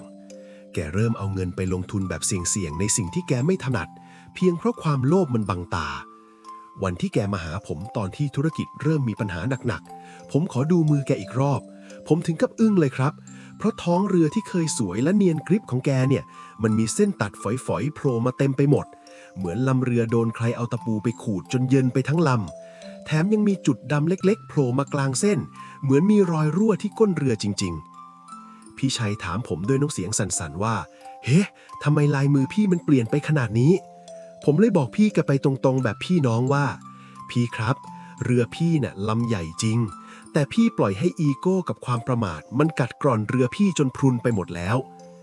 นี่แหละครับคือสิ่งที่ผมอยากจะบอกในเชิงจิตวิทยาและโง่เฮงคือต่อให้วาสนาพี่ดีแค่ไหนแต่ถ้าพี่ขาดสติในการคุมหางเสือเรือลำใหญ่แค่ไหนก็ล่มได้เส้นตัดพวกนั้นมันไม่ได้มาจากผีสางเทวดาที่ไหนหรอกครับมันมาจากความเครียดความกังวลและความโลภที่พี่สั่งสมมานั่นแหละมันไปดึงรั้งเส้นประสาทในสมองจนสะท้อนออกมาที่ฝ่ามือว่าเฮ้กัปตันตอนนี้เรือแกกำลังอันตรายนะร่างกายมันฉลาดกว่าที่เราคิดนะครับพี่เมื่อไหร่ที่เราเริ่มหลงทางสมองจะสั่งการให้กล้ามเนื้อมือเราทำงานผิดปกติเกิดรอยพับรอยตัดยุ่งเหยิงขึ้นมาเพื่อเตือนใจกัปตันอย่างเราในมุมของภาษาคนทั่วไปเส้นพวกนี้มันเหมือนป้ายเตือนครับถ้าเราแบมือมาแล้วเห็นเส้นตัดขวางลำเรือเยอะๆแปลว่าช่วงนั้นเรากำลังใจร้อนหรือกำลังตัดสินใจอะไรผิดพลาดอยู่ในทางจิตวิทยาเขาบอกว่าเมื่อคนเราเริ่มมีความมั่นใจเกินเหตุหรือสภาวะที่เรียกว่า over confidence เราจะเริ่มมองข้ามความเสี่ยงรอบตัวไปหมดสมองส่วนที่คอยเตือนภัยมันจะเริ่มทำงานน้อยลงทำให้เราก้าวพลาดได้ง่ายๆไอ้เส้นตัดพวกนี้แหละคือสัญญาณเตือนว่าให้เรากลับมานิ่งๆกลับมามีสติอย่าเพิ่งรีบพุ่งใส่ทุกอย่างที่ขวางหน้าการมีรูปเรือสวยบนมือมันคือต้นทุนที่ดีครับแต่มันไม่ใช่ใบรับประกันว่าคุณจะไม่มีวันล้มถ้ากัปตันยังขับเรือชนหินโสโครกซ้ำแล้วซ้ำเล่าแบบไม่ดูแผนที่ถ้าจะคุยกันแบบธรรมะง่ายๆเลยเรื่องนี้มันคือเรื่องของมานะหรือความถือดีครับกัปตันเรือสำเภาทองหลายคนที่ไปไม่ถึงฝั่งหรือรวยแล้วพังเพราะพอเริ่มมีเงินหน่อยก็เริ่มคิดว่าค่ากิ่งค่าแน่ไม่ฟังหัวงอกหัวดำที่ไหนสุดท้ายก็โดนพายุซัดจมน้ำเส้นที่มันตัดขวางลำเรือบนมือน่ะมันคือภาพสะท้อนของความฟุ้งซ่านในใจครับเมื่อไหร่ที่ใจไม่นิ่งเส้นลายมือมันจะไม่ออกมาเป็นระเบียบหรอกครับมันจะดูยุ่งเหยิงเหมือนสายไฟพันกันซึ่งนี่คือจุดที่แย่ที่สุดของคนดวงดีเพราะมันจะทำให้คุณเสียโอกาสใหญ่ๆไปเพราะความใจร้อนของตัวเองหรือบางทีมันทำให้คุณเลือกข้างผิดเลือกคนที่เข้ามาโกงเพียงเพราะเขาพูดประจบประแจงคุณวิธีการแก้ที่ผมแนะนำพี่ชัยและอยากแนะนำทุกคนคือการถอยกลับมา1 ก้าวครับถ้าเห็นลายมือเริ่มยุ่งเส้นเรือเริ่มมีรอยตัดให้หยุดทุกอย่างก่อนกลับมาฝึกความนิ่งฝึกมองโลกตามความเป็นจริงบ้างไม่ใช่แค่มองแต่กำไรอย่างเดียวการฝึกสติคือการซ่อมเรือที่เห็นผลเร็วที่สุดครับเมื่อใจเรานิ่งความเครียดลดลงระบบประสาทจะคลายตัวเส้นลายมือที่เคยตัดขวางจะค่อยๆจางไปเองราวกับปาฏิหาริย์พี่ชัยแกกลับไปฝึกตรงนี้อยู่เป็นปีครับแกเลิกใจร้อนแกเริ่มฟังคนอื่นมากขึ้นและที่สำคัญคือแกกลับมาดูแลเงินทุกบาททุกสตางค์ด้วยความกตัญญูเหมือนตอนที่แกเริ่มสร้างตัวใหม่ๆเชื่อไหมครับว่ารูปเรือบนมือแกกลับมาดูสะอาดและคมชัดขึ้นเหมือนเดิมและแกก็ค่อยๆฟื้นตัวกลับมาได้จริงๆการยอมรับความจริงและการถ่อมตัวนี่แหละครับที่เป็นกาวชั้นดีในการสมานรอยร้าวบนลำเรืออีกจุดหนึ่งที่น่าสนใจคือจุดบนเส้นหรือที่บางคนเรียกว่าเป็นจุดดำจุดแดงหรือรูรั่วกลางท้องเรือครับถ้าใครประกบมือแล้วเห็นรูปเรือสวยแต่มีจุดพวกนี้แทรกอยู่ให้ระวังเรื่องการไว้ใจคนผิดหรือการโดนหักหลังครับในทางโฮเกนเขาบอกว่านี่คือสัญญาณของคนรอบข้างที่จะมาทำความเดือดร้อนให้กัปตันเรือเก่งๆต้องรู้จักคัดเลือกลูกเรือครับอย่าให้ใครก็ได้มาลงเรือเราเพื่อที่จะมาเจาะรูรั่วทีหลังในทางจิตวิทยาเรื่องนี้คือการมีขอบเขตหรือ boundaries ที่ชัดเจนกับคนรอบข้างไม่ใช่เป็นกัปตันใจดีจนใครจะมาขโมยของในเรือไปเท่าไหร่ก็ได้สุดท้ายเรือเราก็ล่มเพราะน้ำหนักมันไม่สมดุลความสนุกของการเป็นกัปตันชีวิตคือเราสามารถวาดเส้นใหม่ได้ทุกลมหายใจครับถ้าวันนี้แบมือมาแล้วเจอเส้นตัดเต็มไปหมดอย่าเพิ่งจิตตกไปนะให้มองว่ามันคือโอกาสที่เราจะได้รู้จุดบกพร่องของตัวเอง เส้นตัดขวางคือบทเรียน เส้นที่เป็นรูปเกาะคือความล่าช้า จุดดำคือความประมาท เมื่อเรารู้แล้วเราก็แค่ปรับปรุงนิสัยตัวเองครับ ลองเป็นคนพูดน้อยลง ฟังมากขึ้น และให้เกียรติคนอื่นให้มากกว่าเดิม พลังงานบวกเหล่านี้จะเปลี่ยนสีผิวฝ่ามือจากที่เคยหมองๆให้กลับมาผ่องใส พอพื้นฐานมือดี เส้นเรือสำเภาทองของคุณก็จะดูสง่างามและมีพลังดึงดูดซับได้อย่างเหลือเชื่อ กัปตันทุกคนครับ การมีเรือทองคำบนมือน่ะมันเรื่องหนึ่ง แต่การนำเรือข้ามมหาสมุทรที่เต็มไปด้วยฉลามและพายุ นั่นคือเรื่องจริงของชีวิตครับ อย่าให้ลายเส้นสวยๆมาทำให้เราประมาท แต่จงให้มันเป็นเครื่องเตือนใจว่าเราถูกออกแบบมาให้ยิ่งใหญ่ ดังนั้นเราต้องทำตัวให้คู่ควรกับความยิ่งใหญ่นั้น ด้วยการมีวินัยและความเมตตาครับ ยิ่งคุณนิ่งเท่าไหร่ เรือคุณจะยิ่งนิ่งเท่านั้น และเมื่อนั้นต่อให้พายุจะแรงแค่ไหน เรือสำเภาทองบนมือคุณก็จะพุ่งทะยานไปรับสมบัติมหาศาลได้อย่างปลอดภัยแน่นอน ผมอยากให้เพื่อนๆลองสังเกตจุดเล็กๆที่เรียกว่าเส้นฝอยที่มันชอบขึ้นมาพันกันอีรุงตรงนังอยู่ตรงท้องเรือด้วยนะไอ้เส้นพวกนี้แหละคือตัวแทนของความจุกจิกหรือความคิดที่มันวนเวียนไม่จบไม่สิ้นบางคนรวยนะแต่ไม่มีความสุขเพราะใจมันกังวลไปหมดว่าเงินจะหายไหมคนจะโกงไหมซึ่งในความกังวลพวกนี้มันคือปลิงที่มาเกาะใต้ท้องเรือทำให้เรือเดินช้าลงกัปตันที่ดีต้องรู้จักปล่อยวางบ้างครับอะไรที่ควบคุมไม่ได้ก็ต้องปล่อยให้มันเป็นไปตามธรรมชาติแล้วโฟกัสแค่ที่หางเสือของเราก็พอเมื่อใจเบาเรือก็เบาแล้วเราจะล่องไปถึงจุดหมายได้แบบชิวๆเลยความลับที่คนรวยระดับพันล้านเขาไม่ค่อยบอกกันคือเขาไม่ได้แค่เก่งเรื่องหาเงินนะแต่เขาเก่งเรื่องการจัดการพลังงานในตัวครับการที่เราเห็นรูปเรือสำเภาทองชัดเจนบนมือมหาเศรษฐีเหล่านั้นจริงๆแล้วมันคือผลลัพธ์ของการที่เขารู้วิธีการคัดกรองเรื่องที่ควรคิดกับเรื่องที่ควรทิ้งเมื่อเขาไม่สะสมขยะไว้ในหัวเส้นลายมือเขาก็เลยดูสะอาดและมั่นคงถ้าอยากรวยแบบเขาเราต้องเริ่มจากการล้างขยะในใจออกไปก่อนครับเส้นตัดที่มันขวางทางรวยจะจางหายไปเองเมื่อคุณเริ่มคิดแต่เรื่องที่มีประโยชน์และสร้างสรรค์จำไว้เลยว่าลายมือรูปเรือคือโอกาสแต่สติคือหางเสือถ้ามีโอกาสแต่ไม่มีหางเสือเรือก็ชนโขดหินตายอยู่ดีแต่ถ้ามีหางเสือที่ดีต่อให้เรือจะลำเล็กหรือมีรอยปะผุพี่ก็ยังพาเรือลำนั้นไปรับสมบัติได้สำเร็จครับความรวยที่ยั่งยืนมันเริ่มจากข้างในที่นิ่งและหนักแน่นเหมือนสมอเรือนั่นแหละครับเมื่อข้างในมั่นคงแล้วลายเส้นบนฝ่ามือมันจะจัดระเบียบตัวเองให้สวยงามเพื่อเป็นเกียรติให้กับกัปตันที่เก่งอย่างคุณเองผมอยากบอกว่ารอยขีดข่วนบนลำเรือมันไม่ใช่จุดจบแต่มันคือรอยแผลเป็นของผู้ชนะครับถ้าพี่ซ่อมมันเป็นแล้วเรียนรู้จากมันแผลเหล่านั้นจะทำให้เรือพี่แข็งแกร่งกว่าเดิมเพราะกัปตันที่เคยผ่านพายุมาแล้วย่อมรู้วิธีเดินเรือในน่านน้ำที่ลึกและอันตรายได้ดีกว่าคนที่เพิ่งเคยออกทะเลครั้งแรกแน่นอนจงรักลายมือตัวเองไม่ว่ามันจะเป็นยังไงในตอนนี้และใช้มันเป็นแรงผลักดันในการสร้างชีวิตที่ยอดเยี่ยมที่สุดขึ้นมาด้วยมือคู่นี้แหละครับลองนึกดูนะครับว่าถ้าวันหนึ่งคุณยืนอยู่บนดาดฟ้าเรือสำเภาทองลำที่สวยที่สุดมองไปข้างหน้าเห็นทะเลที่สงบและสมบัติมหาศาลที่กำลังจะได้รับความรู้สึกตอนนั้นมันจะวิเศษขนาดไหน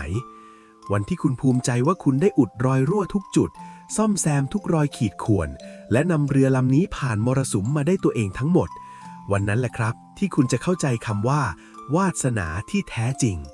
ซึ่งมันไม่ใช่สิ่งที่ได้มาง่ายๆแต่เป็นสิ่งที่กัปตันอย่างคุณสร้างมันขึ้นมาอย่างสมศักดิ์ศรีที่สุดการเดินทางของเรือสำเภาทองบนมือนั้นมันไม่มีวันสิ้นสุดหรอกครับเพราะเมื่อคุณถึงฝั่งหนึ่งแล้วมหาสมุทรก็จะกว้างออกไปอีกเพื่อให้คุณได้ออกสำรวจและรับสมบัติที่ใหญ่กว่าเดิมอยู่เสมอหน้าที่กัปตันคือการรักษาเรือให้พร้อมและพัฒนาฝีมือการเดินเรือให้เก่งขึ้นในทุกๆวันเมื่อคุณพร้อมโลกก็จะส่งสมบัติชิ้นใหม่มาใส่ในเรือคุณเองโดยที่คุณไม่ต้องร้องขอเลยครับขอให้กัปตันทุกคนมีความสุขกับการเดินทางครั้งนี้ผมอยากให้เพื่อนๆลองก้มมองมือตัวเองอีกครั้งสิครับเห็นไหมว่าในความไม่สมบูรณ์แบบนั้นมันมีความลับซ่อนอยู่เสมอถ้าวันนี้ท้องเรือของคุณยังดูเหมือนมีแผลเป็นจากการตัดสินใจในอดีตอย่าเพิ่งรีบไปหาเลเซอร์มาลบมันนะครับแต่จงใช้แผลเหล่านั้นเป็นครูสอนใจแผ ผลที่เป็นเส้นตัดยาวๆจากเนินหนึ่งไปอีกเนินหนึ่งมันบอกเล่าเรื่องราวความกล้าหาญที่คุณเคยมีแผลที่เป็นรอยหยักเล็กๆมันบอกถึงความใจร้อนที่คุณต้องควบคุมให้ได้ในครั้งหน้าเป็นกัปตันเรือสำเภาทางที่เก่งไม่ใช่คนที่ไม่เคยพาเรือชนหินเลยครับแต่คือคนที่ชนแล้วรู้วิธีซ่อมรู้วิธีประคองเรือให้กลับมาลอยลำได้อย่างสง่างามต่างหากเพื่อนๆรู้ไหมครับว่าในทางจิตวิทยาพฤติกรรมเมื่อเราเริ่มเปลี่ยนวิธีการพูดเปลี่ยนวิธีการคิดเกี่ยวกับเงินพลังงานที่มือเราจะเปลี่ยนไปทันทีเลยนะลองฝึกพูดคำว่าขอบคุณให้บ่อยขึ้นดูสิครับขอบคุณลูกค้าที่มอบโอกาสขอบคุณลูกน้องที่ช่วยทำงานขอบคุณแม้กระทั่งอุปสรรคที่ทำให้เราได้ฝึกฝนปัญญาความรู้สึกขอบคุณที่จริงใจนี่แหละครับคือน้ำมันเครื่องชั้นดีที่ทำให้ระบบเกียร์ของเรือสำเภาทองทำงานได้ลื่นไหลลายมือที่เคยยุ่งเหยิงเพราะความโกรธแค้นหรือความน้อยเนื้อต่ำใจจะค่อยๆสลายตัวไปเองพลังงานความรักและความขอบคุณจะไปซ่อมแซมเส้นเลือดและเส้นประสาทที่ปลายนิ้วทำให้ฝ่ามือดูมีออร่ามหาเศรษฐีขึ้นมาอย่างเห็นได้ชัดอีกอย่างที่ผมอยากเตือนกัปตันทุกคนคือเรื่องของสนิมในใจครับสนิมที่ว่านี้คือความขี้เกียจและความเฉื่อยชาบางคนมีรูปเรือสวยงามมากน้ำก็หนุนดีแต่กัปตันดันนอนหลับไม่ยอมทำงานไม่ยอมมองหาโอกาสใหม่ๆเรือที่จอดแช่นิ่งๆนานๆสนิมจะกินเครื่องยนต์และผุพังไปเองในที่สุดลายมือของคนที่เริ่มเฉื่อยชาเส้นเรือจะเริ่มดูจางและขาดพลังงานเหมือนสีเลือดมันหายไปจากเส้นครับนี่คือสัญญาณเตือนว่าเราต้องลุกขึ้นมาขยับร่างกายขยับสมองและเติมไฟให้ชีวิตได้แล้วความมั่งคั่งไม่เคยชอบอยู่กับคนที่อยู่นิ่งๆโดยไม่พัฒนาตัวเองครับเรือสำเภาทองถูกสร้างมาให้แล่นครับไม่ได้ถูกสร้างมาให้จอดโชว์ประดับบ้านเฉยๆจำไว้นะครับกัปตันความลักสูงสุดของการอุดรอยรั่วบนเรือคือการยอมรับความจริงเมื่อไหร่ที่เรายอมรับได้ว่าเรากำลังพลาดหรือกำลังเดินผิดทางเราถึงจะซ่อมมันได้จริงลายมือบนฝ่ามือก็เหมือนกันครับถ้าเราไม่ยอมมองมันด้วยใจที่เปิดกว้างเราก็จะไม่เห็นจุดรั่วที่ต้องอุดแต่ถ้าเรากล้าจ้องมองมันและยอมรับจุดบกพร่องของตัวเองเราจะกลายเป็นกัปตันที่ไร้เทียมทานที่สุดในมหาสมุทรแห่งนี้ครับผมเชื่อในมือคู่นี้ของเราและเชื่อในหัวใจของกัปตันทุกคนมือคู่นี้แหละครับที่จะสร้างปาฏิหาริย์ให้คนทั้งโลกเห็นว่าวาสนาน่ะเราสร้างเองได้และเราก็ซ่อมเองได้ด้วยครับผมอยากให้กัปตันทุกคนลองกลับไปทำการบ้านดูนะครับคืนนี้ก่อนนอนลองประกบมือดูอีกครั้งแล้วจ้องดูรอยขีดข่วนเหล่านั้นให้ชัดๆไม่ต้องไปกลัวมันนะครับแต่ให้ยิ้มให้มันแล้วบอกกับตัวเองว่าขอบใจนะที่เตือนเดี๋ยวพรุ่งนี้ฉันจะเริ่มซ่อมเธอเองด้วยการเป็นคนใหม่ที่ดีกว่าเดิมแล้วจะรู้เลยว่าพลังการเปลี่ยนแปลงชีวิตมันอยู่ที่ปลายนิ้วเรานี่เองครับเมื่อกัปตันพร้อมลมมงคลจะพัดมาเองและเรือสำเภาทองก็จะแล่นฉิวไปสู่ท่าเรือแห่งความสุขและความมั่งคั่งที่ไม่มีวันสิ้นสุดแน่นอนครับขอให้โชคดีและมีความสุขกับการซ่อมเรือนะครับกัปตันทุกคนทุกแผลเป็นบนมือคือพยานแห่งการต่อสู้และทุกรอยเชื่อมต่อที่สวยงามคือรางวัลของความเพียรครับล่องเรือต่อไปอย่าหยุดนะครับมีอยู่เรื่องหนึ่งครับที่ผมอยากจะบอกกัปตันทุกคนให้เข้าใจตรงกันก่อนจะเดินหน้าต่อนั่นคือการเป็นกัปตันเรือสำเภาทองที่รวยระดับพันล้านจริงๆเขาไม่ได้รวยเพราะเขาพายเรือคนเดียวจนตัวตายนะครับลองนึกภาพตามผมนะต่อให้เรือคุณจะลำใหญ่เท่าภูเขาทาสีทองสวยงามขนาดไหนแต่ถ้าทั้งลำมีคุณอยู่คนเดียวต้องวิ่งไปถอนสมอวิ่งไปกลางใบเรือวิ่งกลับมาคุ้มหางเสือแถมยังต้องมานั่งขัดดาดฟ้าเรือเองอีกคุณคิดว่าคุณจะล่องเรือลำนี้ไปได้ไกลแค่ไหนครับไม่นานหรอกครับคุณจะเหนื่อยจนขาดใจตายไปกลางมหาสมุทรเสียก่อนที่สมบัติจะเต็มลำลองจินตนาการดูสิครับว่าในวันที่คลื่นยักษ์โถมเข้ามาแล้วคุณต้องทำทุกอย่างด้วยมือเพียงสองข้างมันช่างน่าสิ้นหวังขนาดไหนผมเลยอยากชวนกัปตันทุกคนมาคุยเรื่องที่สำคัญสุดยอดคือเรื่องของลูกเรือและลมส่งท้ายหรือที่เราเรียกกันในภาษาลายมือว่าเส้นอุปถัมภ์นั่นเองครับ เพราะกัปตันเรือสำเภาทองตัวจริงต้องเก่งในการดึงดูดคนดีๆมาช่วยพาย และเก่งในการเรียกลมมาช่วยส่งใบเรือให้พุ่งไปข้างหน้า โดยไม่ต้องออกแรงพายเองให้เหนื่อยฟรี ลมพวกนี้แหละครับที่จะพาเราข้ามผ่านมรสุมที่ยากที่สุดไปได้ โดยที่เรายังมีรอยยิ้มอยู่บนใบหน้า ผมมีเรื่องเล่าของพี่คนหนึ่งชื่อเฮียสงครับ ชื่อแกนี่ความหมายดีมากนะ เหมือนจะส่งความรวยให้คนอื่น แต่ชีวิตจริงๆของเฮียสงเมื่อก่อนเนี่ยสวนทางกับชื่อสุดๆเลยครับ แกเป็นคนเก่งมาก ขยันตัวเป็นขน หยิบจับอะไรแกทำเองหมด ไม่เคยไว้ใจใคร แกมีคติประจำใจว่าถ้าอยากให้งานออกมาดีที่สุดต้องทำเองเท่านั้น เฮียส่งแกเปิดโรงงานเล็กๆครับแกคุมพนักงานเหมือนคุมนักโทษแววตาแกแข็งกร้าวตลอดเวลาผลคืออะไรครับผลคือแกมีเงินนะธุรกิจแกเดินหน้าไปได้เรื่อยๆแต่แกไม่มีความสุขเลยครับหน้าตาแกดูแก่กว่าวัยไปเยอะมากผิวพรรณดูหมองคล้ำเหมือนคนแบกโลกไว้ทั้งใบเครียดจัดจนนอนไม่หลับแถมลูกน้องในร้านก็ลาออกกันเป็นว่าเล่นเหมือนมีอาถรรพ์คนเก่งๆเข้ามาอยู่กับแกได้ไม่นานก็หนีหมดเพราะทนนิสัยจิกด่าและอีโก้ของแกไม่ไหววันที่เฮียส่งมาหาผมแกแบมือให้ดูด้วยท่าทางเพลียๆท้องเรือแกสวยนะเส้นวาสนาพุ่งตรงแดวเลยแต่สิ่งที่ขาดหายไปอย่างประหลาดคือแกไม่มีเส้นคู่ขนานเล็กๆหรือเส้นอุปถัมภ์เลยแม้แต่เส้นเดียวครับมือแกดูโดดเดี่ยวมากเหมือนเรือสำเภาลำใหญ่ที่ลอยอยู่กลางมหาสมุทรที่เงียบกริบไม่มีลูกเรือสักคนเดียวไม่มีแม้แต่เงาคนพายช่วยผมเห็นแล้วก็ถอนหายใจยาวๆเลยบอกแกไปตรงๆว่าเฮียครับเรือเฮียน่ะไปได้นะแต่วันหนึ่งเฮียจะขาดใจตายบนเรือลำนี้เพราะเฮียไม่มีใครมาช่วยพายเลยแม้แต่คนเดียวกัปตันที่เก่งคนเดียวแต่ไม่มีคนช่วยเนี่ยในทางศาสตร์ลายมือเขาจะจ้องไปที่เส้นอุปถัมภ์ครับเส้นพวกนี้มักจะเป็นเส้นเล็กๆที่วิ่งขนานไปกับเส้นวาสนาของคุณหรือบางทีก็เป็นเส้นที่พุ่งมาจากเนินจันทร์ซึ่งอยู่ตรงข้ามกับนิ้วโป้งวิ่งเข้ามาหาเส้นวาสนาเส้นพวกนี้เปรียบเสมือนกัลยาณมิตรหรือทีมงานที่ยอดเยี่ยมครับลองนึกดูนะครับถ้าคุณมีคนมาช่วยพายเรือเพิ่มอีก10 คนย้อยกลับมาที่ความจริงคือคุณมีลูกน้องที่ขยันมีเพื่อนคู่คิดที่ฉลาดมีลูกค้าที่รักคุณชีวิตมันจะง่ายขึ้นขนาดไหนถ้าใครมีเส้นพวกนี้เยอะและชัดเจนแปลว่าชีวิตคุณจะทำอะไรก็มีคนยื่นมือมาช่วยเสมอจะตกน้ำก็มีคนดึงจะหลงทางก็มีคนบอกทางลัดให้แต่สำหรับเฮียส่งมือแกสะอาดกริบไม่มีเส้นพวกนี้เลยเพราะนิสัยฆ่าเก่งคนเดียวของแกนั่นแหละครับที่ผลักคนอื่นออกจากชีวิตไปแกคอยจับผิดลูกน้องตลอดเวลา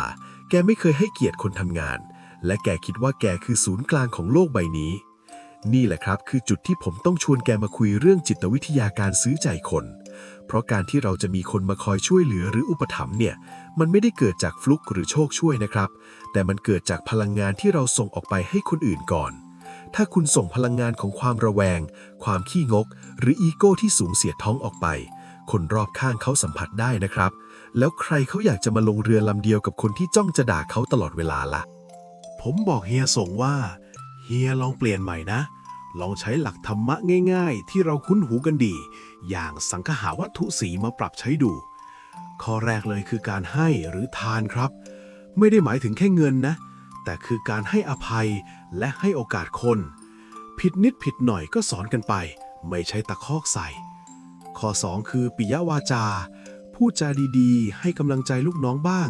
ไม่ใช่มีแต่คำด่าการพูดขอบคุณในวันที่เขาทำงานหนักคือการเติมกำลังใจให้ลูกเรือพายต่อครับข้อ3คือการทำตัวเป็นประโยชน์กับคนอื่นคิดถึงผลประโยชน์ของลูกน้องและลูกค้ามากกว่าตัวเองและข้อสุดท้ายคือการวางตัวเสมอต้นเสมอปลายไม่ใช่รวยแล้วข่มคนอื่นทำตัวให้เป็นที่รักของทุกคนกัปตันที่ทำได้แบบนี้แหละครับที่จะดึงดูดลมมงคลเข้ามาหาตัวผมบอกแกเลยว่าไม่ต้องไปหาเครื่องรางของขลังที่ไหนหรอกใจเฮียนั่นแหละคือแม่เหล็กที่ทรงพลังที่สุดเมื่อใจเฮียเริ่มอ่อนโยนลงแกเริ่มเป็นผู้ให้มากขึ้นแกจะเริ่มเห็นความมหัศจรรย์เกิดขึ้นบนฝ่ามือตัวเองพี่เชื่อไหมครับว่าเรื่องนี้มันอธิบายได้ด้วยวิทยาศาสตร์สมองเลยนะเมื่อเราทำดีและจริงใจกับใครสมองของอีกฝ่ายจะรับรู้ได้และเกิดความรู้สึกอยากตอบแทนโดยสัญชาตญาณและเมื่อสภาพแวดล้อมรอบตัวเราดีขึ้นเราก็เครียดน้อยลงเส้นพังผืดที่มือที่เคยเกร็งแข็งจากความระแวงมันจะคลายตัวออกทำให้เส้นลายมือใหม่ๆงอกออกมาได้ง่ายขึ้นจริงๆครับผ่านไปประมาณครึ่งปี เฮียส่งกลับมาหาผมอีกครั้งด้วยใบหน้าที่มีรอยยิ้มอิ่มเอิบแววตาแกดูสดใสมีพลังขึ้นเยอะเลยครับแกบอกว่ามันแปลกมากเลยตั้งแต่ผมเปลี่ยนวิธีพูดกับลูกน้องและเริ่มใจกว้างขึ้นอยู่ดีๆก็มีคนเก่งๆมาสมัครงานกับผมเพียบแถมลูกค้าเจ้าใหญ่ที่เคยคุยกันยากๆเขาก็โทรมาเสนอโปรเจกต์ให้ผมเองเฉยเลยผมขอดูมือแกทันทีครับ